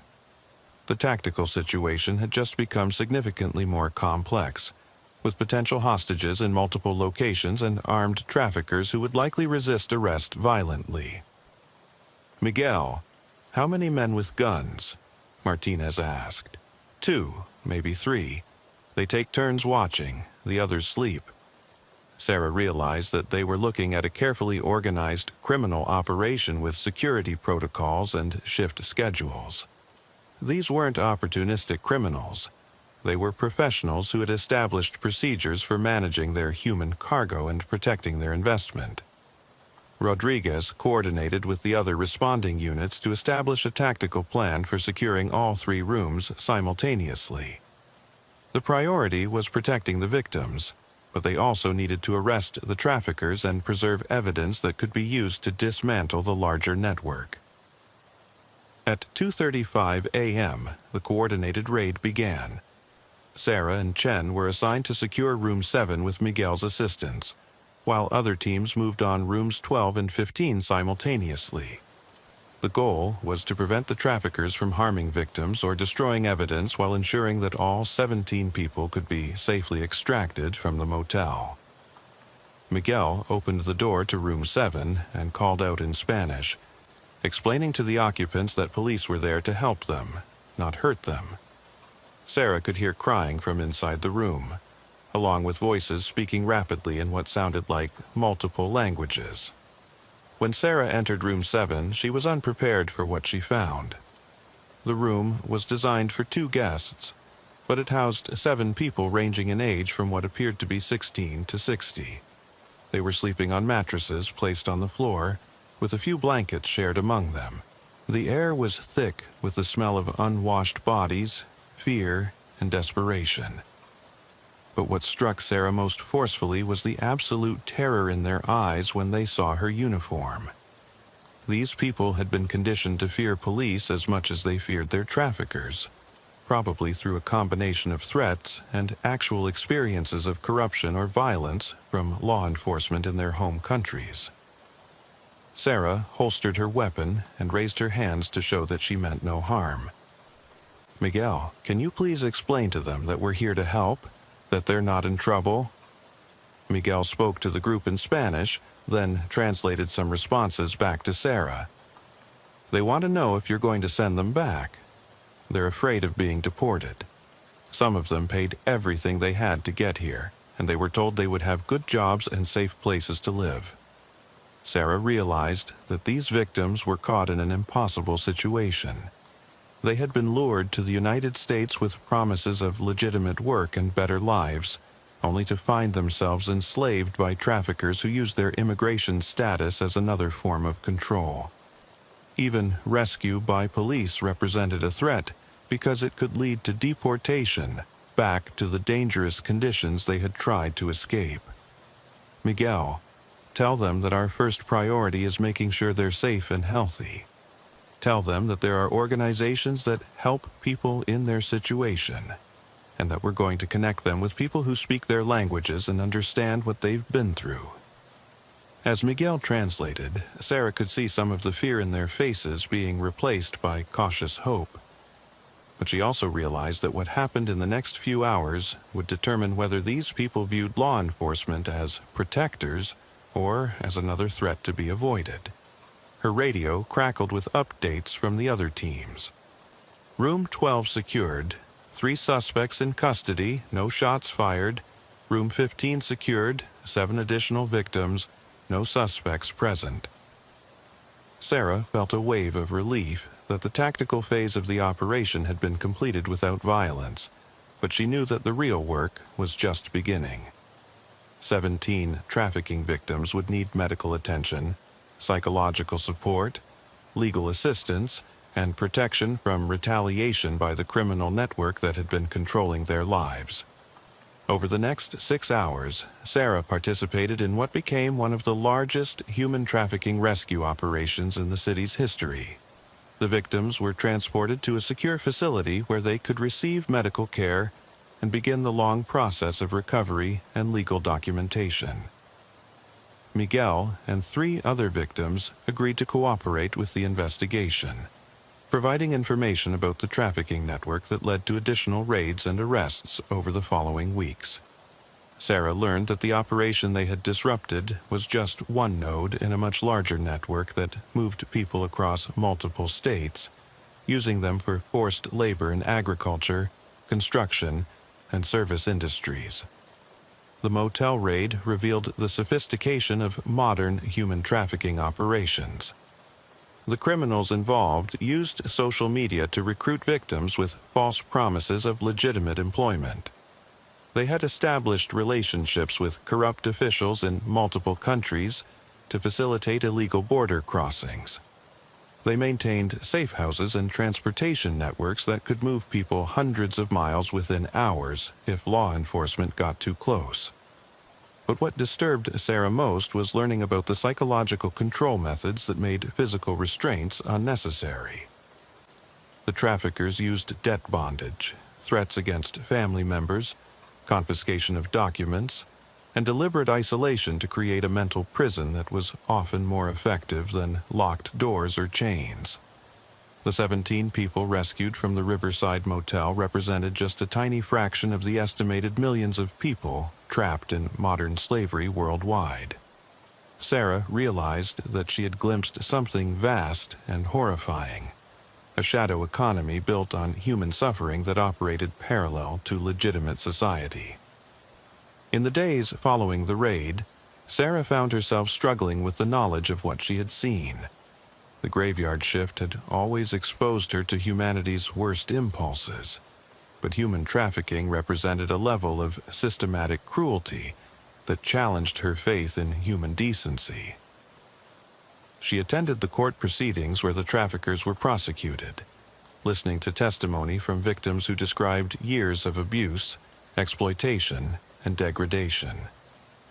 Some victims had been forced to work 18-hour days in agricultural fields without pay. Others had been sexually exploited in massage parlors and private residences. All of them had been cut off from their families and communities, living in constant fear of violence if they tried to escape. Miguel became one of the key witnesses in the prosecution, despite the personal risk involved in testifying against his former captors. During his testimony, he described how he had been recruited in Guatemala with promises of construction work that would pay enough money to support his family and eventually bring them to the United States. Instead, he had been forced to work in various locations across 3 states, never receiving the wages he had been promised, and always being told that he owed more money for transportation, housing, and food than he could ever repay. His identification documents had been confiscated immediately upon arrival, making him completely dependent on his traffickers for everything. I thought many times about trying to escape, Miguel testified. But they told me that if I ran away, they would hurt my family in Guatemala. They showed me pictures of my wife and children, and they said they knew where my family lived. I believed them because I had seen what they did to others who tried to leave. Sarah realized that the traffickers had created a psychological prison that was virtually escape-proof. Even when victims had opportunities to flee, they were paralyzed by fear for their families and by the knowledge that they had no resources or support systems that would help them survive as undocumented immigrants in a foreign country. The prosecution resulted in significant prison sentences for the 3 traffickers arrested at the motel, but Sarah knew that the larger network would adapt and continue operating. The demand for cheap labor and sexual services created a market that criminal organizations would always try to fill, regardless of law enforcement efforts. 6 months after the motel raid, Sarah received an update on the 17 people who had been rescued. Most had been connected with social services and legal assistance that helped them apply for special visas available to human trafficking victims. Some had been reunited with family members in the United States. Others had chosen to return to their home countries with assistance from international organizations. Miguel had become an advocate for trafficking victims, working with law enforcement and social service agencies to help identify and rescue other people trapped in similar situations. His family had been successfully brought to the United States under a special visa program, and he was working legally in construction while learning English and helping his children adjust to American schools. But Sarah also learned that the rescue had come too late for some of the victims.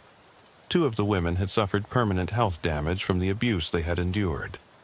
One of the teenagers had attempted suicide while in protective custody, overwhelmed by trauma and uncertainty about her future. These outcomes reinforced Sarah's understanding that human trafficking caused damage that extended far beyond the immediate physical exploitation. Victims carried psychological scars that could take years or decades to heal, if they ever healed completely.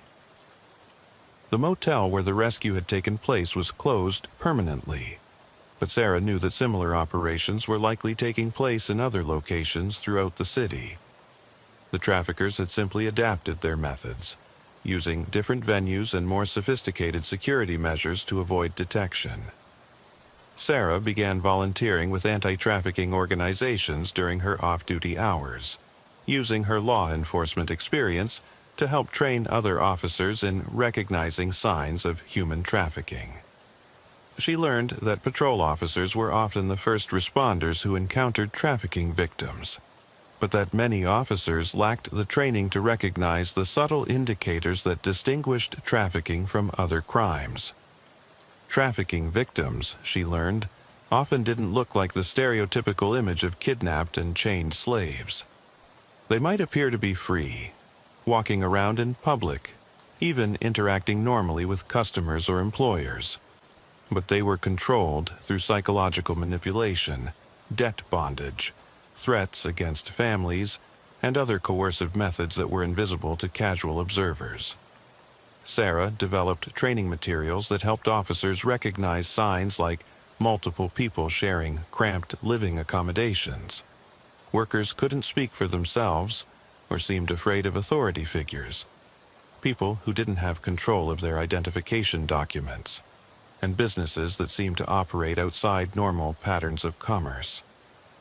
But she also learned about the limitations of law enforcement approaches to human trafficking. Arresting traffickers and rescuing victims was important, but it did nothing to address the underlying factors that made people vulnerable to trafficking in the first place. Poverty, lack of economic opportunities, corruption in their home countries, and immigration, policies that forced people to seek dangerous and illegal methods of crossing borders.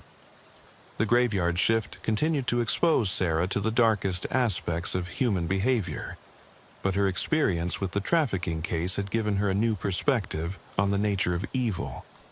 She realized that some of the worst crimes weren't committed by obviously violent criminals, but by people who treated other human beings as commodities to be bought, sold, and exploited for profit. 2 years after the motel raid, Sarah was promoted to sergeant and assigned to supervise other graveyard shift officers. She used her position to ensure that patrol officers received training in human trafficking recognition and response, and she established protocols for coordinating with specialized units when trafficking was suspected. She also maintained contact with Miguel and several other survivors from the motel rescue, learning about their ongoing struggles and successes as they rebuilt their lives. Their experiences reinforced her understanding that recovery from trafficking was a long and difficult process that required sustained support from multiple agencies and organizations. Miguel's children had adapted well to American schools and were excelling academically. His wife had found work as a seamstress and was learning English. Miguel himself had started a small construction company that employed other immigrants, both documented and undocumented, paying fair wages and treating workers with dignity. Officer Kowalski, Miguel told her during one of their conversations, "What you and the other police did that night, it gave us back our lives. But more than that, it gave us back our hope." Before the rescue, I had started to believe that some people were just meant to suffer, that there was no justice in the world. You showed me that there are still people who will fight for what is right. Sarah was moved by Miguel's words, but she also felt the weight of responsibility they represented. She realized that law enforcement officers working graveyard shifts were often the only barrier between predators and their victims, the only hope for people who had been forgotten or abandoned by the rest of society. The case had taught her that evil often wore ordinary faces and operated through seemingly legitimate businesses. Human traffickers weren't necessarily violent criminals who looked the part. They were often people who appeared respectable, who had families and communities that had no idea what they were involved in. But the case had also shown her the resilience of human beings and their capacity for recovery, even after experiencing unimaginable trauma. The 17 people rescued from the motel had been broken by their experiences, but they had also demonstrated incredible strength in rebuilding their lives and helping others who were trapped in similar situations. Sarah continued working graveyard shifts, knowing that somewhere in the city, other trafficking operations were exploiting vulnerable people who deserved rescue and justice. She remained vigilant for the subtle signs that might indicate another motel, warehouse, or residential location where modern slaves were being held. The night shift had taught her that the darkest hours before dawn were when both the worst and the best of humanity revealed themselves. Predators emerged from the shadows to hunt the vulnerable, but dedicated officers and advocates also worked tirelessly to protect the innocent and fight for justice. In the end, Sarah's experience with the trafficking case reinforced her commitment to graveyard shift policing. She understood that the work was difficult, dangerous, and often thankless, but she also knew that it was necessary. Someone had to stand watch during the dark hours when evil thought it could operate without consequence. Someone had to be the light that guided victims back to safety and hope. The motel raid had lasted only a few hours, but its impact continued to ripple outward through the lives of everyone it had touched. 17 people had been given a chance at freedom and dignity. 3 traffickers had been removed from the criminal network that had enslaved them, and a patrol officer had learned that sometimes the most important arrests happened during routine calls that initially seemed no different from dozens of others. Sarah never forgot the lesson of that October night, that human trafficking wasn't something that happened only in distant countries or to people who were fundamentally different from herself. It was happening in her city, in her patrol sector, to people who deserved protection and justice, regardless of their immigration status or the circumstances that had made them vulnerable to exploitation. The graveyard shift continued, night after night, with officers patrolling empty streets and responding to calls that might be routine or might change everything. Sarah approached, each call with the knowledge that behind the ordinary facades of motels, warehouses, and residential buildings, modern slavery might be destroying human lives that could still be saved if someone cared enough to look closely and act courageously. In the darkness before dawn, when most people slept safely in their beds, Sarah and officers like her maintained the thin blue line between civilization and the predators who would exploit the vulnerable if given the opportunity. It was dangerous work, often heartbreaking work, but it was also essential work that could mean the difference between freedom and slavery for people who had no other advocates.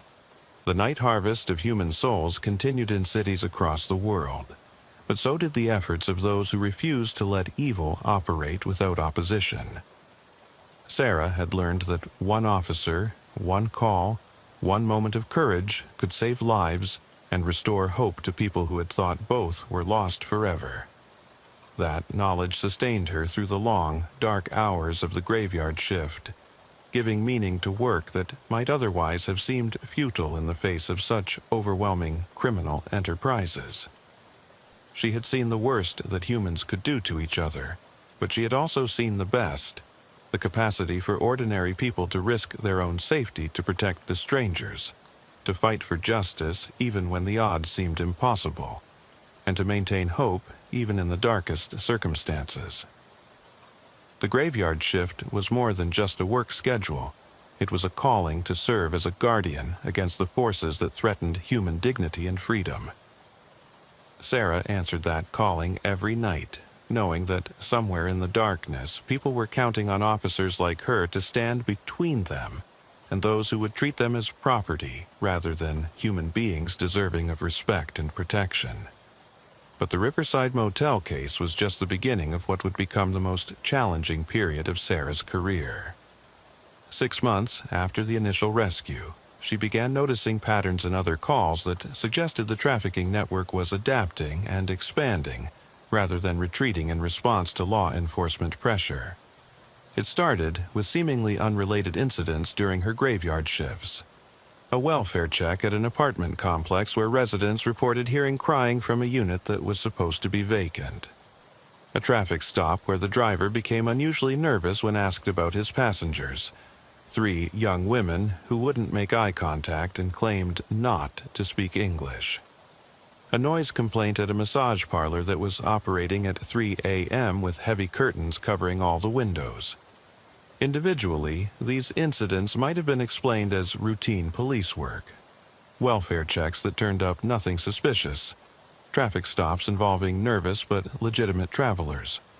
Businesses operating outside normal hours for legitimate reasons. But, taken together, they suggested a coordinated effort to establish new operations in Sarah's patrol sector. Sarah began documenting everything, creating detailed reports that went beyond the basic requirements for patrol officers. She noted license plate numbers, descriptions of individuals, addresses where suspicious activity was observed, and patterns of movement that suggested organized rather than random criminal activity. Her supervisor, Sergeant Martinez, initially viewed Sarah's detailed reporting as excessive thoroughness rather than evidence of larger criminal enterprises. "Kowalski, you're writing novels instead of police reports," Martinez said during one of their weekly meetings. "Unless you have specific evidence of crimes being committed, we can't justify the overtime hours you're spending on these investigations." But Sarah couldn't ignore what she was seeing. Her experience with the trafficking rescue had trained her to recognize subtle indicators that other officers might dismiss as inconsequential. The way certain individuals moved through her patrol sector with the confidence of people who knew they were protected. The businesses that operated at unusual hours with customers who arrived and departed according to specific schedules. The residential properties where lights were visible at all hours, but no normal family activity could be observed. She began working her own time, using her days off to conduct surveillance and gather intelligence that might not be available during her official patrol hours. Sarah would park her personal vehicle in locations that provided good observation points and document activity patterns that suggested organized criminal operations. What she discovered was more extensive and sophisticated than anything revealed by the motel raid. The trafficking network had indeed adapted to law enforcement pressure, but rather than reducing their operations, they had expanded them and made them more difficult to detect. Instead of concentrating victims in obvious locations like isolated motels, they were distributing them across multiple sites that appeared to be legitimate businesses or residential properties. Sarah identified at least 12 locations in her patrol sector where suspicious activity suggested possible trafficking operations. These included apartment complexes where too many people seemed to be living in individual units, restaurants that stayed open unusually late with heavy foot traffic that didn't match normal dining patterns, and service businesses that seemed to have more employees than their operations could reasonably support. The network had also become more sophisticated in their security measures. Sarah observed counter-surveillance activities, people whose jobs seemed to be watching for police attention and alerting others when law enforcement was in the area. She noticed that certain vehicles would appear in multiple locations, apparently serving as mobile command posts for coordinating the movement of people and materials. Most disturbing was the evidence that the network had developed relationships with people in positions of authority who could provide advance warning of law enforcement operations. Sarah began noticing that locations she had identified as suspicious would suddenly cease their unusual activities shortly before scheduled police actions, suggesting that someone with access to operational information was tipping off the criminals. Sarah realized that she was potentially looking at corruption within her own department, a possibility that challenged everything she believed about law enforcement and her colleagues.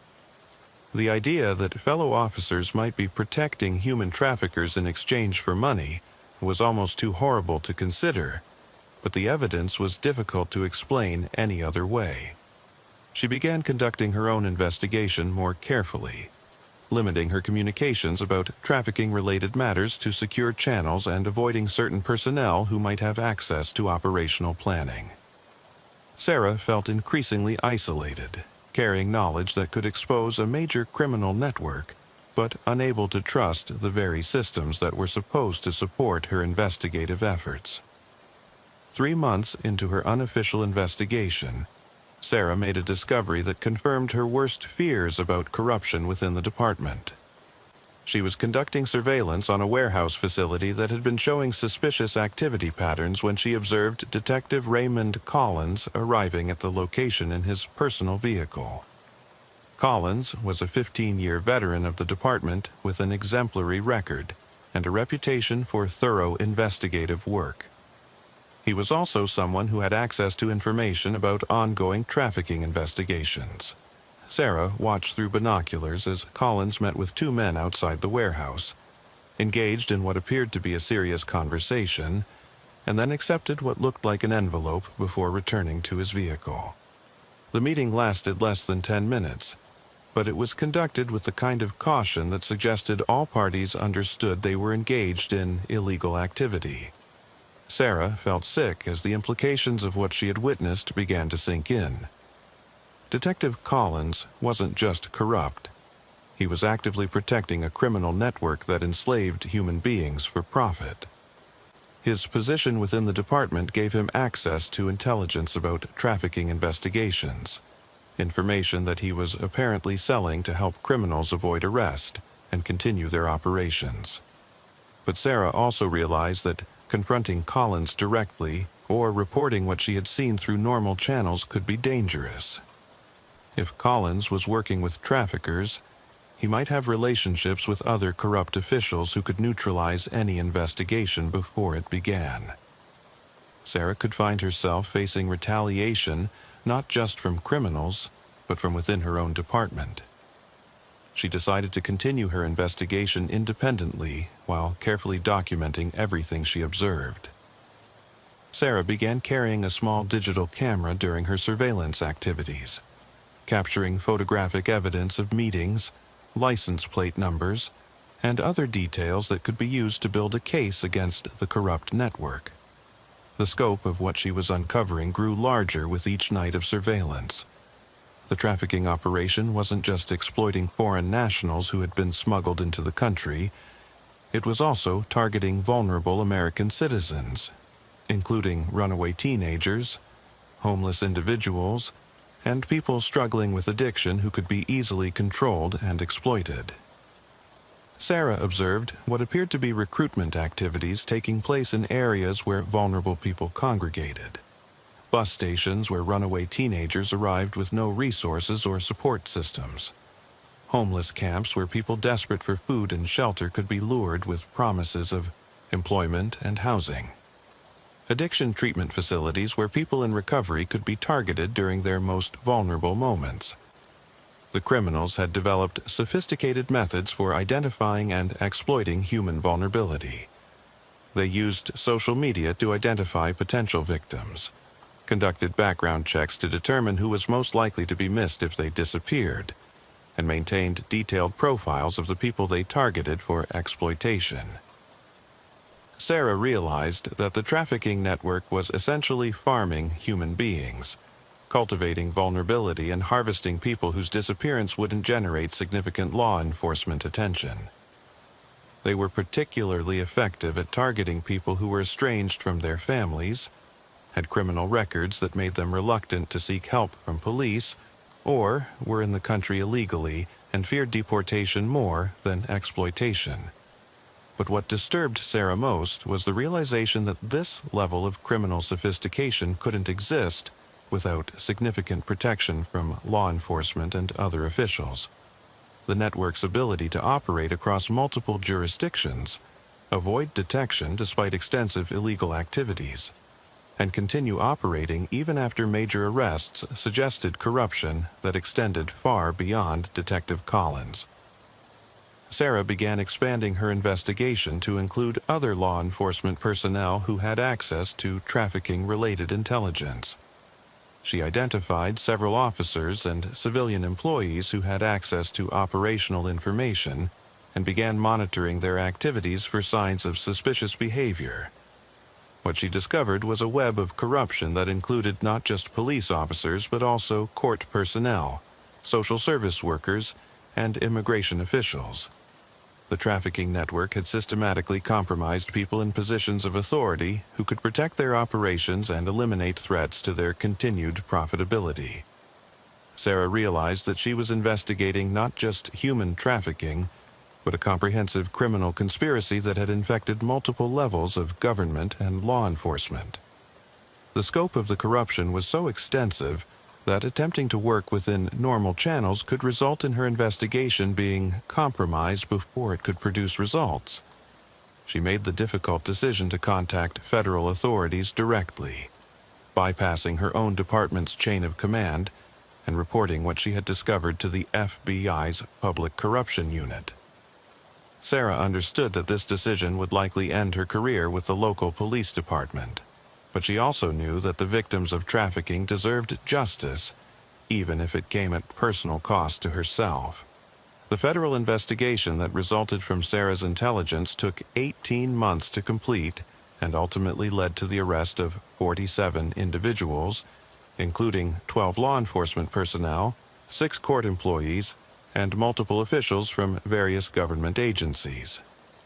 The scope of the corruption was even more extensive than Sarah had suspected, involving a network that had been operating for over a decade and had generated millions of dollars in illegal profits. Detective Collins was arrested at his home on a Tuesday morning, charged with conspiracy, bribery, and human trafficking violations that could result in life imprisonment. The evidence against him included the photographs Sarah had taken during her surveillance, financial records showing unexplained income, and testimony from trafficking victims who identified him as someone who had protected their captors. But Collins' arrest also marked the beginning of a difficult period for Sarah. Although her role in exposing the corruption was kept confidential during the investigation, word eventually spread through the department that she had been the source of information that led to federal charges against her colleagues. Sarah found herself isolated within the department, viewed with suspicion by officers who wondered if she was investigating them as well.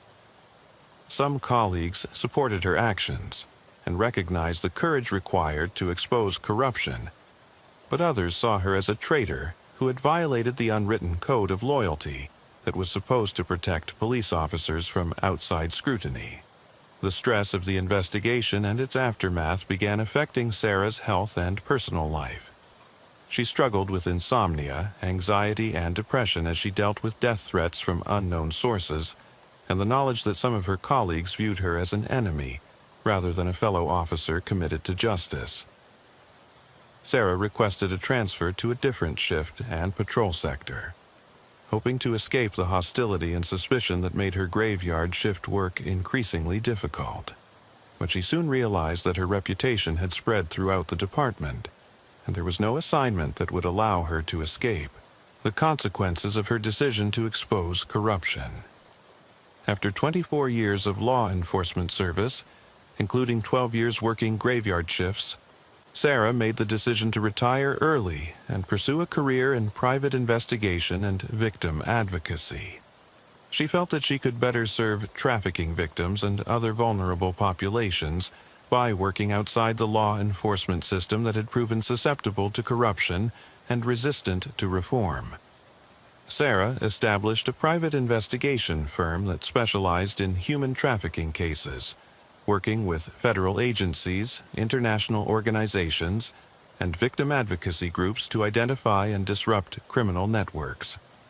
Her law enforcement experience and understanding of police procedures made her particularly effective at investigations that required coordination with multiple agencies.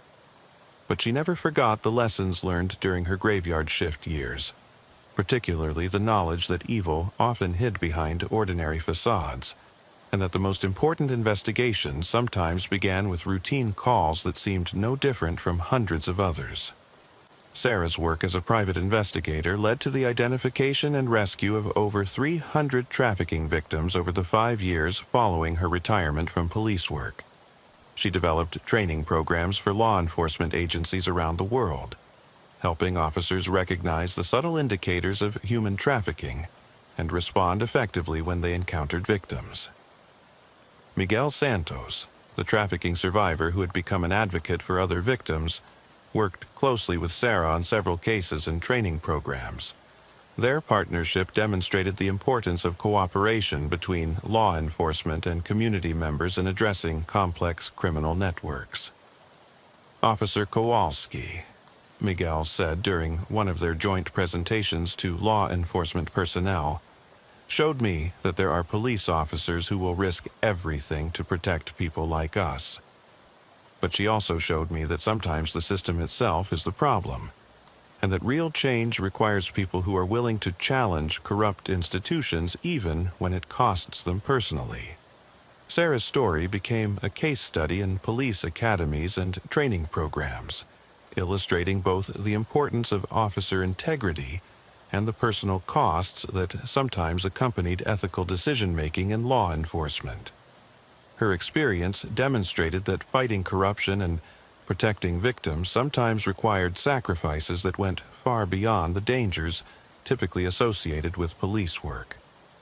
The trafficking network that had operated in her patrol sector was ultimately dismantled, but Sarah knew that similar operations existed in cities around the world. The demand for forced labor and sexual services created markets that criminal organizations would always seek to fill, and the vulnerability of certain populations provided a steady supply of potential victims.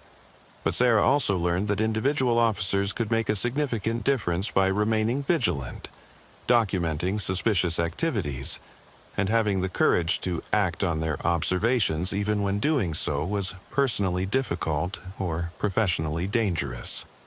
Her experience during the graveyard shift had taught her that the darkest hours before dawn were when both the worst and best of human nature revealed themselves.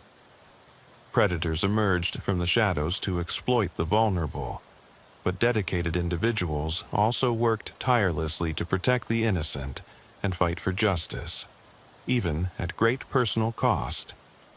The Riverside Motel rescue had been the beginning of a journey that ultimately led Sarah to understand that fighting human trafficking required more than just arresting criminals and rescuing victims. It required addressing the corruption that protected criminal networks, the social conditions that created vulnerability, and the systemic failures that allowed modern slavery to flourish in supposedly free societies. Sarah continued her work as a private investigator and victim advocate, knowing that every person she helped rescue represented not just an individual success, but a victory against the forces that sought to reduce human beings to mere property. The graveyard shift had taught her that someone had to stand watch during the dark hours when evil thought it could operate without consequence. Now, even in retirement from law enforcement, she continued standing that watch, serving as a guardian for people who had no other advocates and fighting battles that might never make headlines but were essential for preserving human dignity and freedom. The trafficking network that had controlled 17 people in 3 motel rooms had been just one tentacle of a much larger criminal enterprise, but its exposure had ultimately led to the dismantling of corruption networks and the rescue of hundreds of victims. Sarah's willingness to risk her career and personal safety to protect vulnerable people had created ripple effects that continued to save lives years after she had first responded to that suspicious activity call at the Riverside Motel. The graveyard shift continued without her, staffed by new officers who would face their own moral challenges and opportunities to make a difference in the lives of people who desperately needed protection. Sarah hoped that her story would inspire some of those officers to have the courage to act when they encountered situations that demanded more than routine police procedures. She understood that law enforcement would always attract both people who genuinely wanted to serve and protect communities and people who sought to exploit the power and authority that came with wearing a badge. The challenge was creating systems that supported the ethical officers while identifying and removing the corrupt ones before they could cause harm to the people they were supposed to protect. Sarah's experience had taught her that the most important police work often happened during routine patrols and seemingly ordinary calls, when officers had to make split-second decisions about how much effort to invest in situations that might or might not lead to significant cases. The willingness to look more closely when something seemed wrong, to document details that might seem insignificant, and to follow up on suspicions even when doing so required extra work was what separated truly effective officers from those who merely performed their duties adequately. The trafficking victims she had encountered during her graveyard shift years had taught her that evil was often banal and bureaucratic, rather than dramatically obvious. Human trafficking flourished not because of isolated acts of violence by clearly identifiable criminals, but because of systematic indifference to human suffering and institutional failures that allowed vulnerable people to disappear without anyone noticing or caring. But those same victims had also demonstrated the resilience of human beings and their capacity for recovery even after experiencing unimaginable trauma. The survivors who had rebuilt their lives, become advocates for others, and found ways to transform their suffering into sources of strength and purpose, proved that hope could survive even in the darkest circumstances. Sarah carried those lessons with her as she continued her work outside of law enforcement, knowing that the fight against human trafficking required sustained effort from many people over many years. The graveyard shift had been her training ground for understanding the scope of human cruelty and the importance of individual courage in confronting evil. But it had also prepared her for a lifetime of work protecting people who couldn't protect themselves. In the end, Sarah's story was about more than just human trafficking or police corruption. It was about the responsibility that came with witnessing injustice and having the power to do something about it. The graveyard shift had taught her that true heroism often required quiet courage rather than dramatic gestures, the willingness to do what was right even when no one was watching and even when the personal costs were high. The victims she had rescued, the corruption she had exposed, and the criminal networks she had helped dismantle were all part of a larger battle between those who viewed other human beings as commodities to be exploited, and those who believed that every person deserved dignity, freedom, and protection from predators. Sarah had chosen her side during those dark hours of the graveyard shift, when the city slept and monsters emerged from the shadows to hunt the vulnerable. She had learned that someone had to stand guard during those hours. Someone had to be willing to look into the darkness and confront what they found there, regardless of the personal consequences. That commitment to protecting the vulnerable had defined her law enforcement career and continued to guide her work as a private investigator and advocate. The graveyard shift had ended for her, but the mission it had taught her would continue for the rest of her life, to serve as a guardian against the forces that threatened human dignity and freedom, and to ensure that even in the darkest hours, there was someone watching who refused to let evil operate without opposition. Officer Marcus "Tank" Williams had been working the graveyard shift in the East Side District for 6 years, and he thought he'd seen everything the streets could throw at him. Drug deals gone wrong, domestic violence that turned deadly, gang initiations that left teenagers bleeding out in parking lots. It was all part of the job when you worked the night shift in the part of town that decent people avoided after dark. But nothing had prepared him for the war that erupted on his beat during the third week of September 2023. It started with intelligence reports that came down from the gang unit during roll call on a Tuesday night. Sergeant Rodriguez stood at the front of the briefing room, his weathered face grim as he addressed the skeleton crew of officers who worked the 11 p.m. to 7 a.m. shift. "Listen up, people. We've got credible intelligence that the East Side Serpents and the Iron Wolves are about to go to war over territory in the warehouse district. Both gangs have been moving product through the abandoned industrial area for months, but apparently there's been some kind of dispute over distribution rights." Tank leaned back in his metal folding chair, coffee cup balanced on his knee. The warehouse district was part of his regular patrol route. 15 square blocks of abandoned factories, empty lots, and buildings that had been boarded up since the recession.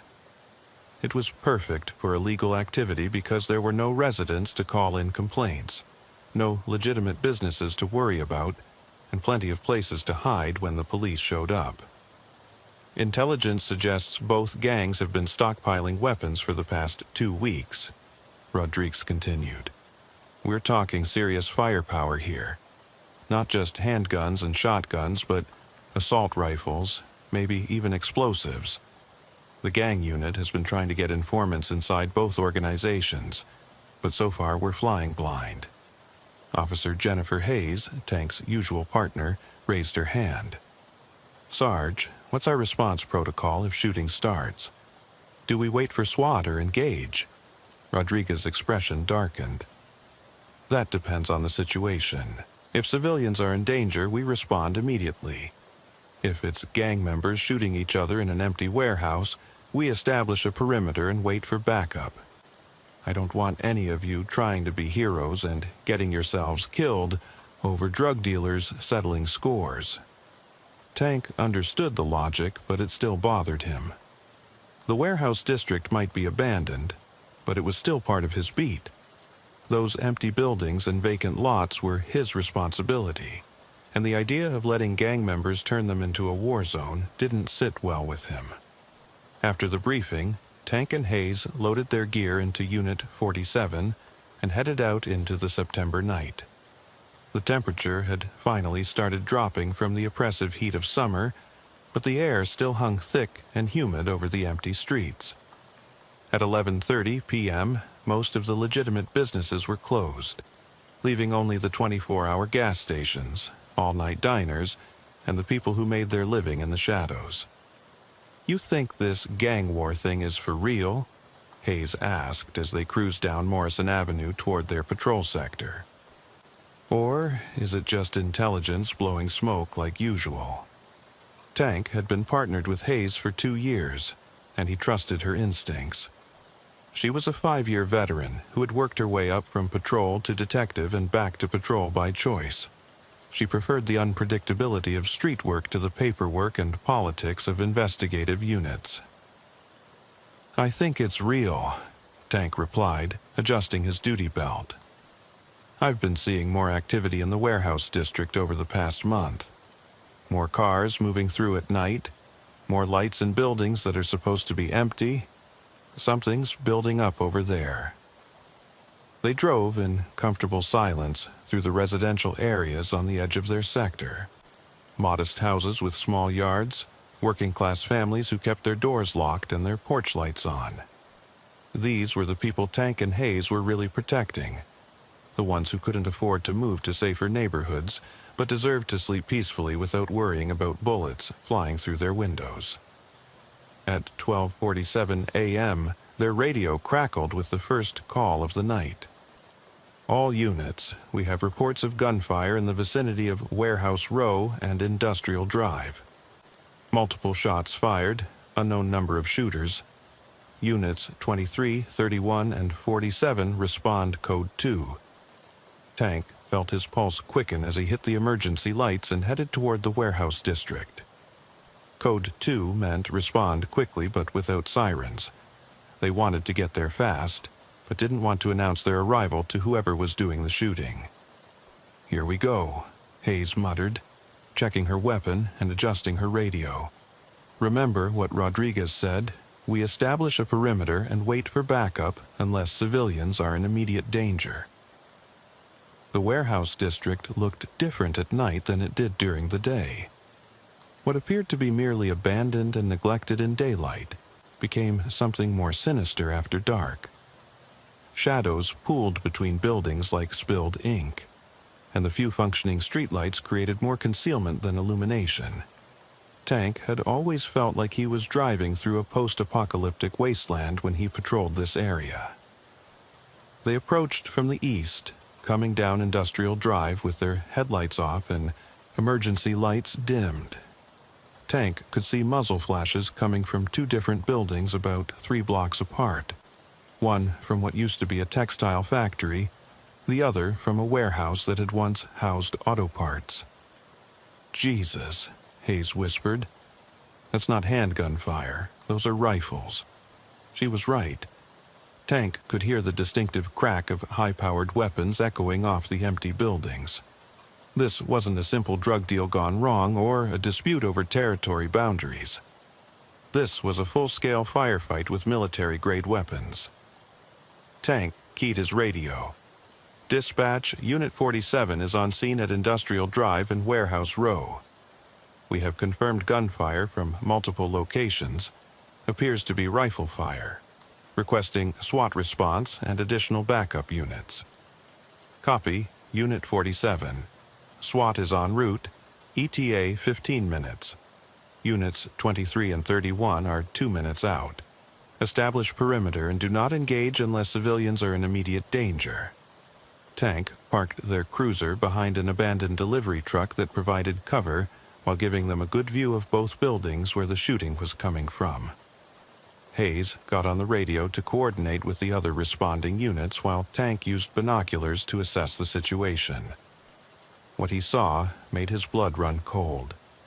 Both buildings were lit up like Christmas trees with muzzle flashes. Tank could see figures moving on rooftops, in windows, behind concrete barriers that had been set up in advance. This wasn't a spontaneous shootout. It was a carefully planned battle with prepared positions and coordinated fire. "Hayes, look at this," Tank said, handing her the binoculars. "Those concrete barriers, the positioning of the shooters, this was planned. Both sides knew this was coming and prepared for it."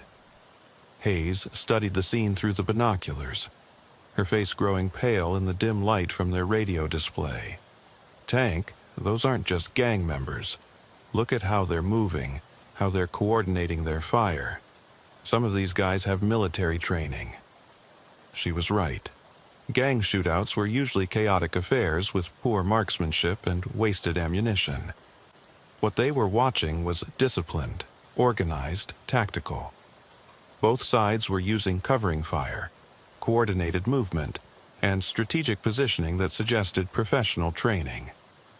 Units 23 and 31 arrived within minutes, taking positions on the north and south sides of the conflict zone.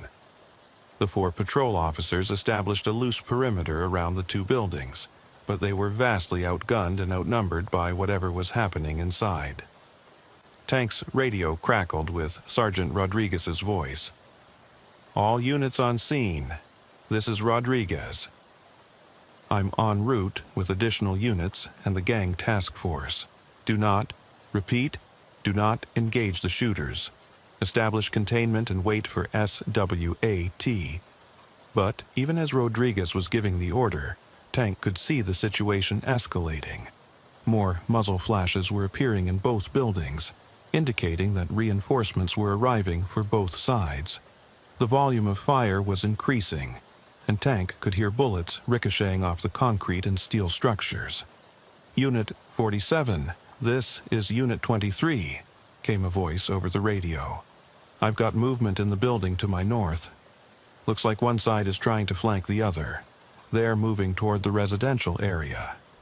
Tank felt his stomach drop.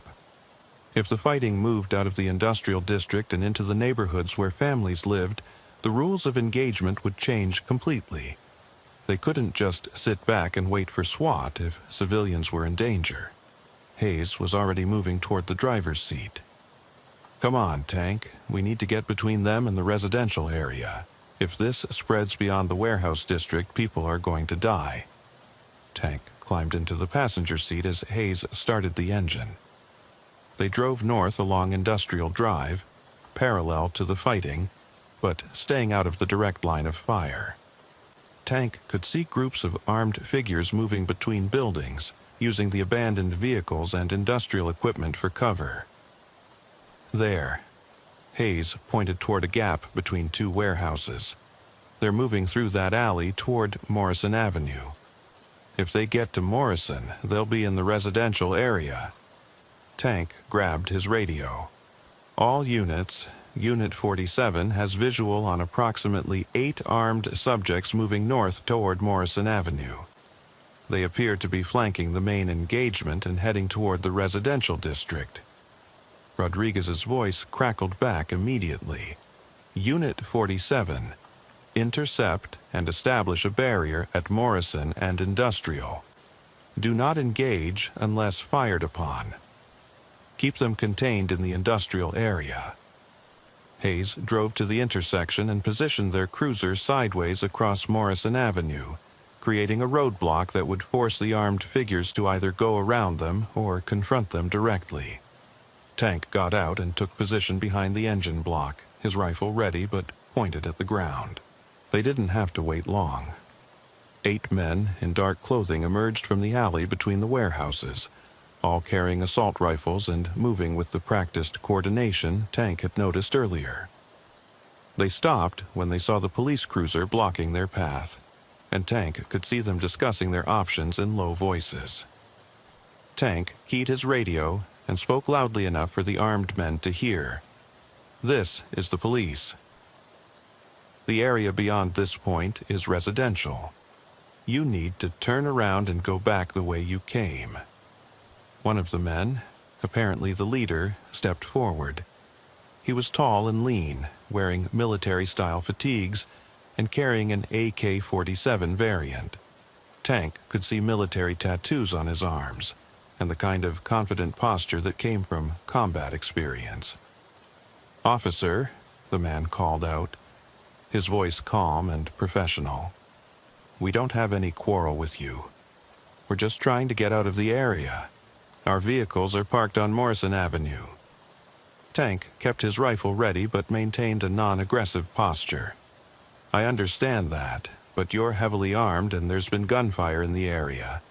I can't let you proceed into a residential neighborhood with those weapons." The man smiled, but it wasn't a friendly expression. "Officer, with all due respect, you're outnumbered 8-2. We're not looking for trouble with law enforcement, but we're not going to be detained either. We have business to finish."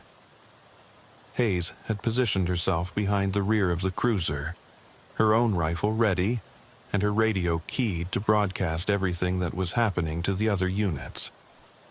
Tank could hear in his earpiece that SWAT was still 10 minutes out, and the other patrol units were tied up maintaining their perimeter around the main firefight. "What business is that?" Tank asked, trying to keep the conversation going while backup arrived. The man's expression hardened. The kind of business that started when the Iron Wolves decided they could muscle in on Serpent territory without consequences. The kind of business that ends when everyone understands the boundaries again. Tank realized he was talking to a leader of the East Side Serpents, probably someone high enough in the organization to make strategic decisions about territory and conflicts. This wasn't just a gang member following orders. This was someone who had planned and authorized the firefight that was still raging 3 blocks away. "Look," Tank said, trying to find common ground, "I get that you have issues to resolve, but innocent people live in the neighborhoods behind me, families with kids. Whatever your business is, it doesn't have to involve them." The Serpent leader nodded slowly. "You're right about that, officer. Families and kids shouldn't be involved in this. But the Iron Wolves didn't feel that way when they started selling their poison in our neighborhood playgrounds. They didn't care about families when they recruited kids to run their drugs." Tank could hear the genuine anger in the man's voice, and it complicated his understanding of the situation. Gang conflicts weren't always just about money and territory. Sometimes they were about protecting communities from outside threats, even if the protection came from people who were themselves criminals. "So, what's the solution here?" Tank asked. "How does this end without more people getting hurt?" The Serpent leader looked back at his men, then at the ongoing firefight in the distance. The sound of gunfire had decreased significantly, suggesting that one side or the other was running low on ammunition or personnel.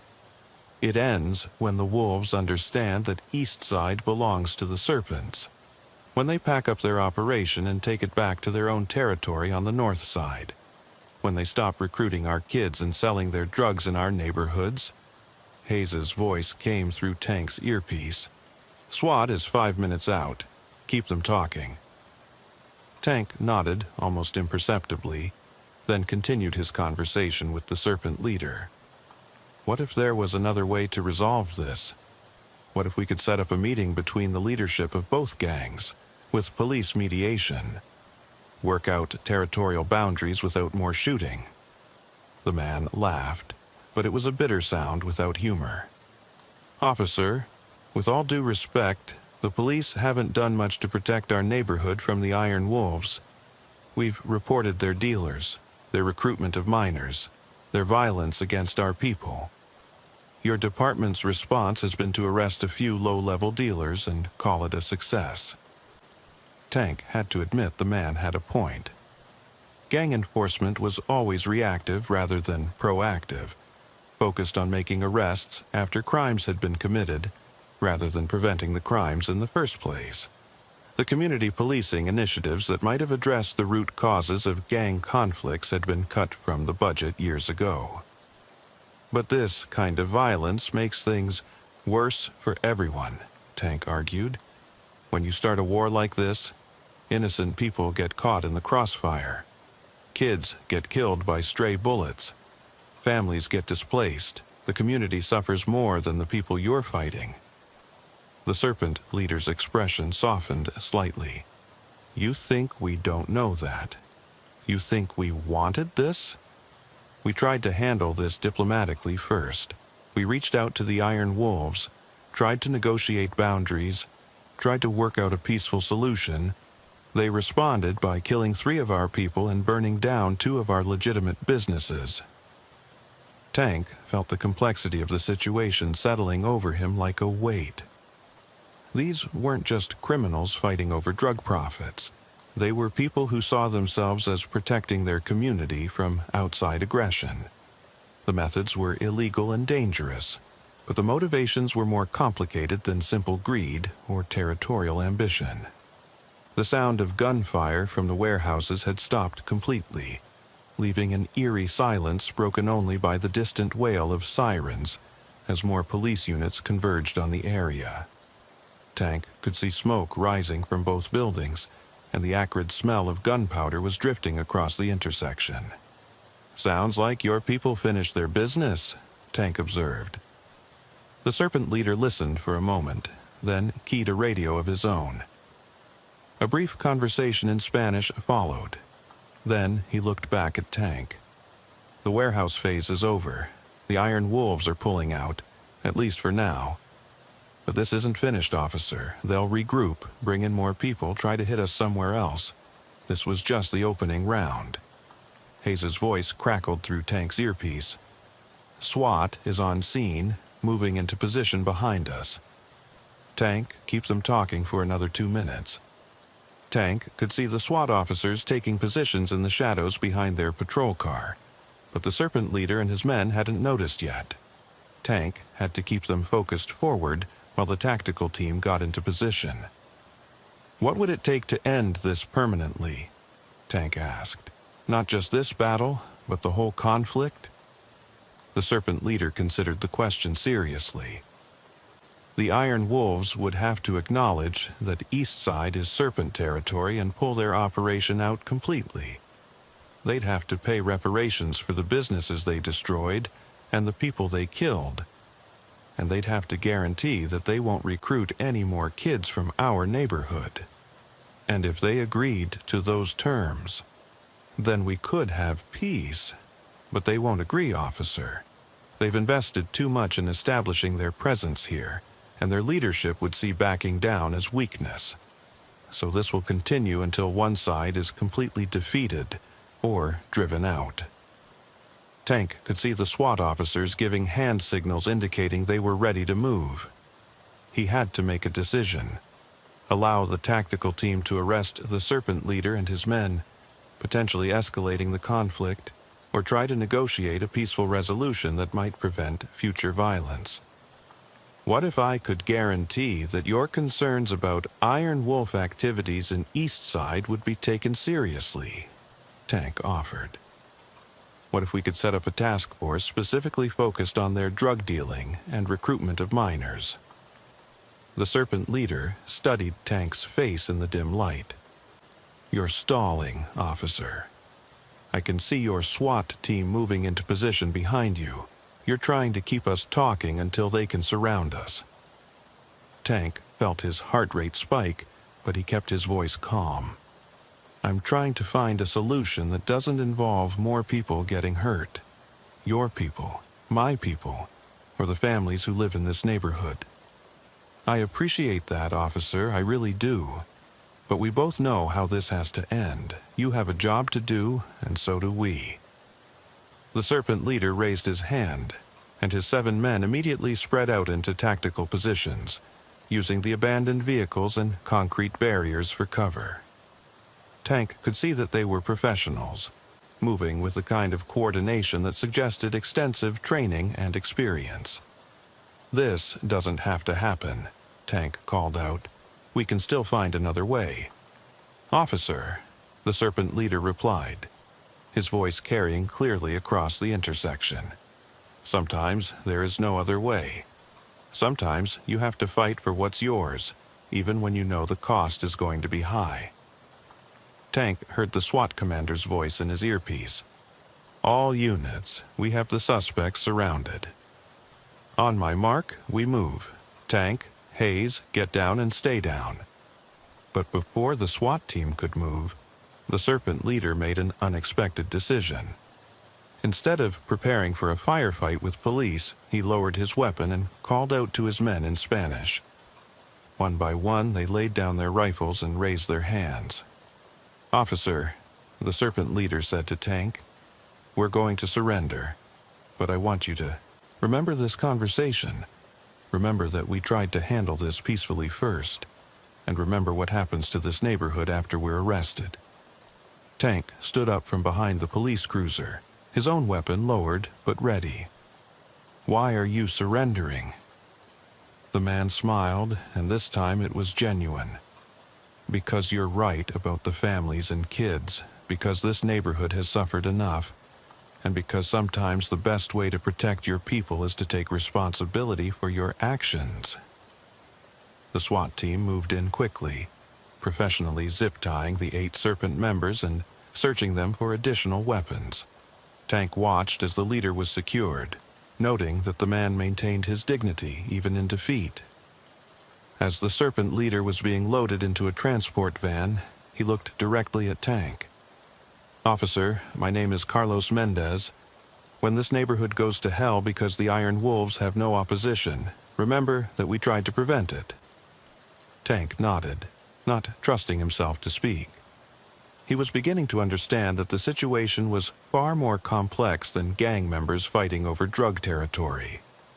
These were people fighting to protect their community in the only way they knew how, using illegal methods because legal ones had failed them.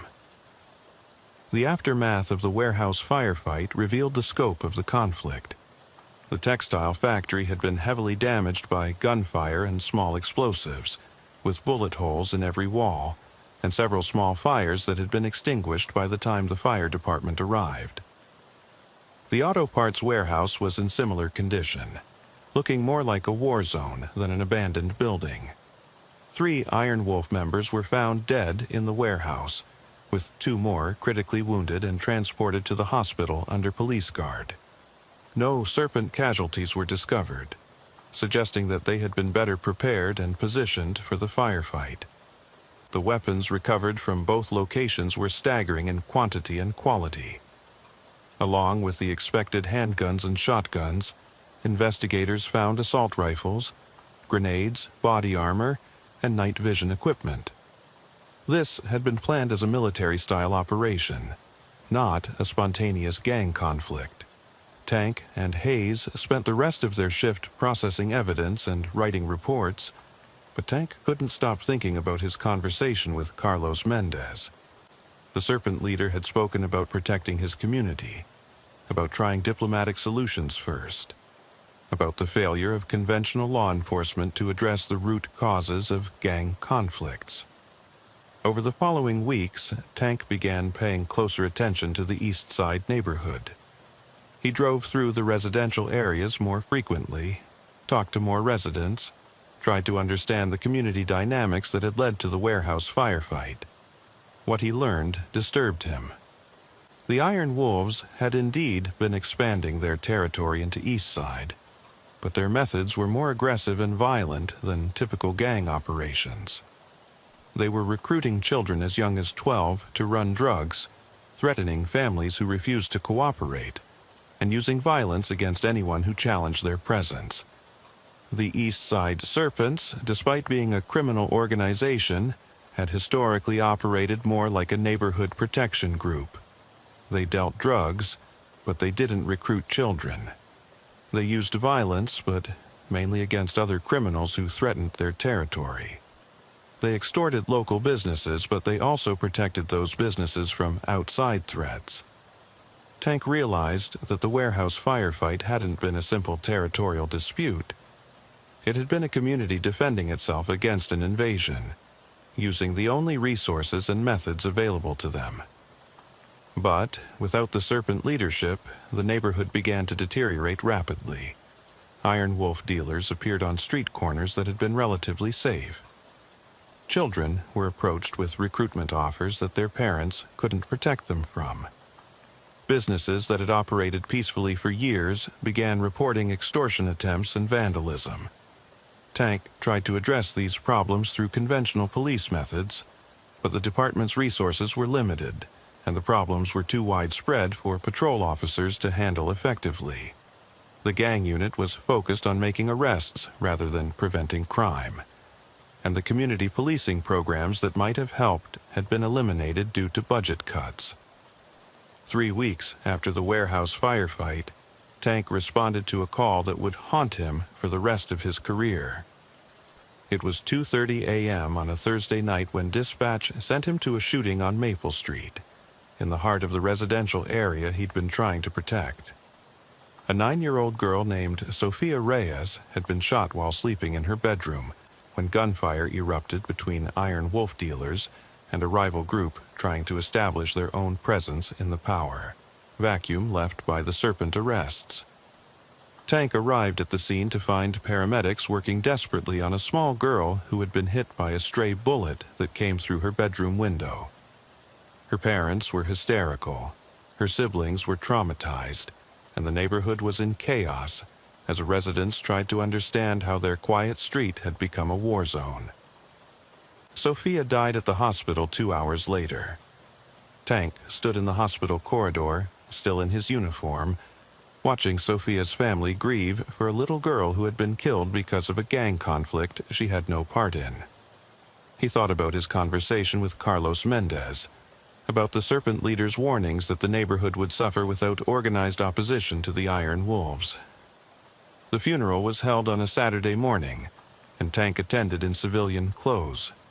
The church was packed with residents of the East Side neighborhood, many of whom Tank recognized from his patrols. After the service, an elderly woman named Mrs. Rodriguez approached him. "Officer Williams," she said, her voice shaking with grief and anger. "You arrested Carlos Mendez and his people. You said it would make us safer. But now my granddaughter is dead, and there are drug dealers on every corner. How is this better?" Tank had no answer for her. The conventional law enforcement response to gang violence had been to arrest the gang members, but that approach had created a power vacuum that more violent groups had filled. The community was worse off than before, and a little girl was dead because of it. He began researching alternative approaches to gang violence, looking for examples of communities that had successfully addressed these problems without creating worse situations. What he found challenged everything he thought he knew about effective policing. In some cities, police departments had worked with established gangs to minimize violence and protect civilians, even while continuing to arrest gang members for specific crimes. The approach was controversial and legally complex, but it had resulted in significant reductions in innocent casualties and community violence. Other departments had focused on addressing the root causes of gang membership: poverty, lack of educational opportunities, absence of legitimate economic alternatives. These programs required significant resources and community partnerships, but they had shown promise in preventing gang recruitment and reducing overall crime rates. Tank realized that the warehouse firefight had been a symptom of deeper problems that conventional policing couldn't address.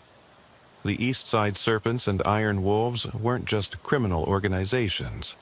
They were responses to community needs that legitimate institutions had failed to meet.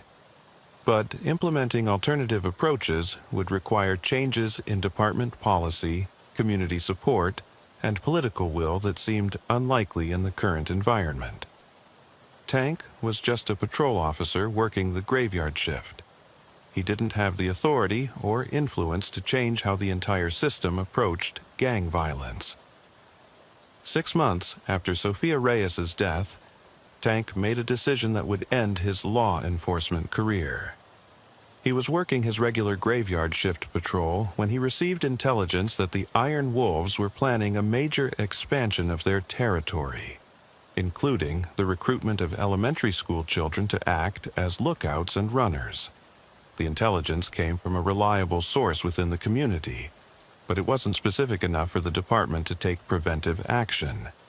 Tank knew that by the time conventional law enforcement could respond, children would already be recruited and put in danger. Families would be threatened, and the community would suffer more violence and instability. He also knew that Carlos Mendez and several other Serpent leaders were scheduled to be released from jail the following month after serving reduced sentences in exchange for information about Iron Wolf activities. They would return to a neighborhood that had been destroyed in their absence, and their response would likely be violent and destabilizing. Tank made a decision that violated every rule of professional policing, but aligned with his understanding of what the community needed. He arranged a meeting between Carlos Mendez and the Iron Wolf leadership, using his position as a police officer to facilitate communication between the two gangs. The meeting took place in a neutral location, an abandoned church that had once served the East Side community, with the Tank serving as an unofficial mediator. The negotiation was tense and complex, with both sides carrying weapons and prepared for violence if talks broke down. But Tank's presence as a police officer and his reputation for fairness in the community gave the process enough legitimacy for both sides to engage seriously. The agreement they reached was imperfect and legally questionable, but it addressed both gangs agreed to establish mechanisms for resolving future disputes without involving civilians, and to contribute financially to community programs that would provide alternatives to gang membership for young people. Tank knew that facilitating this agreement would end his career if discovered, but he also knew that it was the only way to prevent more children like Sofia Reyes from being killed in gang violence. The agreement held for almost 2 years, during which time civilian casualties from gang violence in the East Side neighborhood dropped to nearly zero. Children were safer, families felt more secure, and local businesses began to recover from years of instability. But Tank's role in facilitating the agreement was eventually discovered during an internal affairs investigation into corruption allegations against another officer. The investigation revealed that Tank had used his police radio and vehicle to coordinate meetings between gang leaders, had shared intelligence about planned law enforcement operations, and had essentially functioned as a liaison between criminal organizations. Tank was fired from the police department and faced potential criminal charges for corruption and obstruction of justice. But the community he had served rallied to his defense, with residents testifying about the improved safety and stability that had resulted from his actions. The case became a flashpoint for debates about police effectiveness, community policing, and the role of law enforcement in addressing complex social problems. Some saw Tank as a corrupt cop who had betrayed his oath and collaborated with criminals. Others saw him as an officer who had found an innovative solution to an intractable problem, and had been willing to sacrifice his career to protect innocent people. Carlos Mendez, who had been released from prison and had honored the agreement Tank had facilitated, testified on Tank's behalf during the criminal proceedings. Officer Williams did something that no other police officer had ever done, Mendez told the court. He listened to our community, understood our problems, and helped us find a solution that protected our children. He didn't just arrest people and leave. He took responsibility for the consequences of his actions. Tank was ultimately sentenced to 2 years of probation and community service, avoiding prison time but permanently barred from law enforcement. He used his knowledge of gang dynamics and community policing to become a consultant for other cities struggling with similar problems. helping to develop programs that addressed gang violence through community engagement rather than purely punitive measures. The East Side neighborhood continued to benefit from the informal agreement between the Serpents and Iron Wolves, with both gangs eventually transitioning some of their operations into legitimate businesses with support from community development programs. The warehouse district was redeveloped into affordable housing and small business incubators, transforming the site of the original firefight into a symbol of community renewal. But Tank never forgot the lessons learned during that September night when gang warfare erupted on his beat. He learned that conventional policing approaches often treated symptoms rather than causes, that communities sometimes had to protect themselves when official institutions failed them, and that the most effective solutions to complex problems sometimes required breaking rules and accepting personal consequences. The graveyard shift continued without him, staffed by officers who followed protocol and avoided the kind of controversial decisions that had ended his career. But Tank knew that somewhere in the city, other officers were facing similar choices between following rules and protecting communities, between maintaining professional distance and accepting personal responsibility for the consequences of their actions. In the end, Tank's story became a cautionary tale for some and an inspiration for others, a reminder that police work sometimes required moral courage as well as physical bravery, and that protecting and serving communities sometimes meant challenging the very systems that were supposed to provide that protection. The warehouse firefight had lasted only 3 hours, but its consequences reverberated through the East Side community for years afterward. It demonstrated the complexity of gang violence, the limitations of conventional law enforcement responses, and the difficult choices that officers sometimes faced when trying to serve communities that conventional methods had failed to protect. Whether Tank Williams was a hero or a criminal depended on perspective, but there was no question that his actions had saved lives and transformed a community. In the unforgiving world of graveyard shift policing, sometimes that was the best anyone could hope for.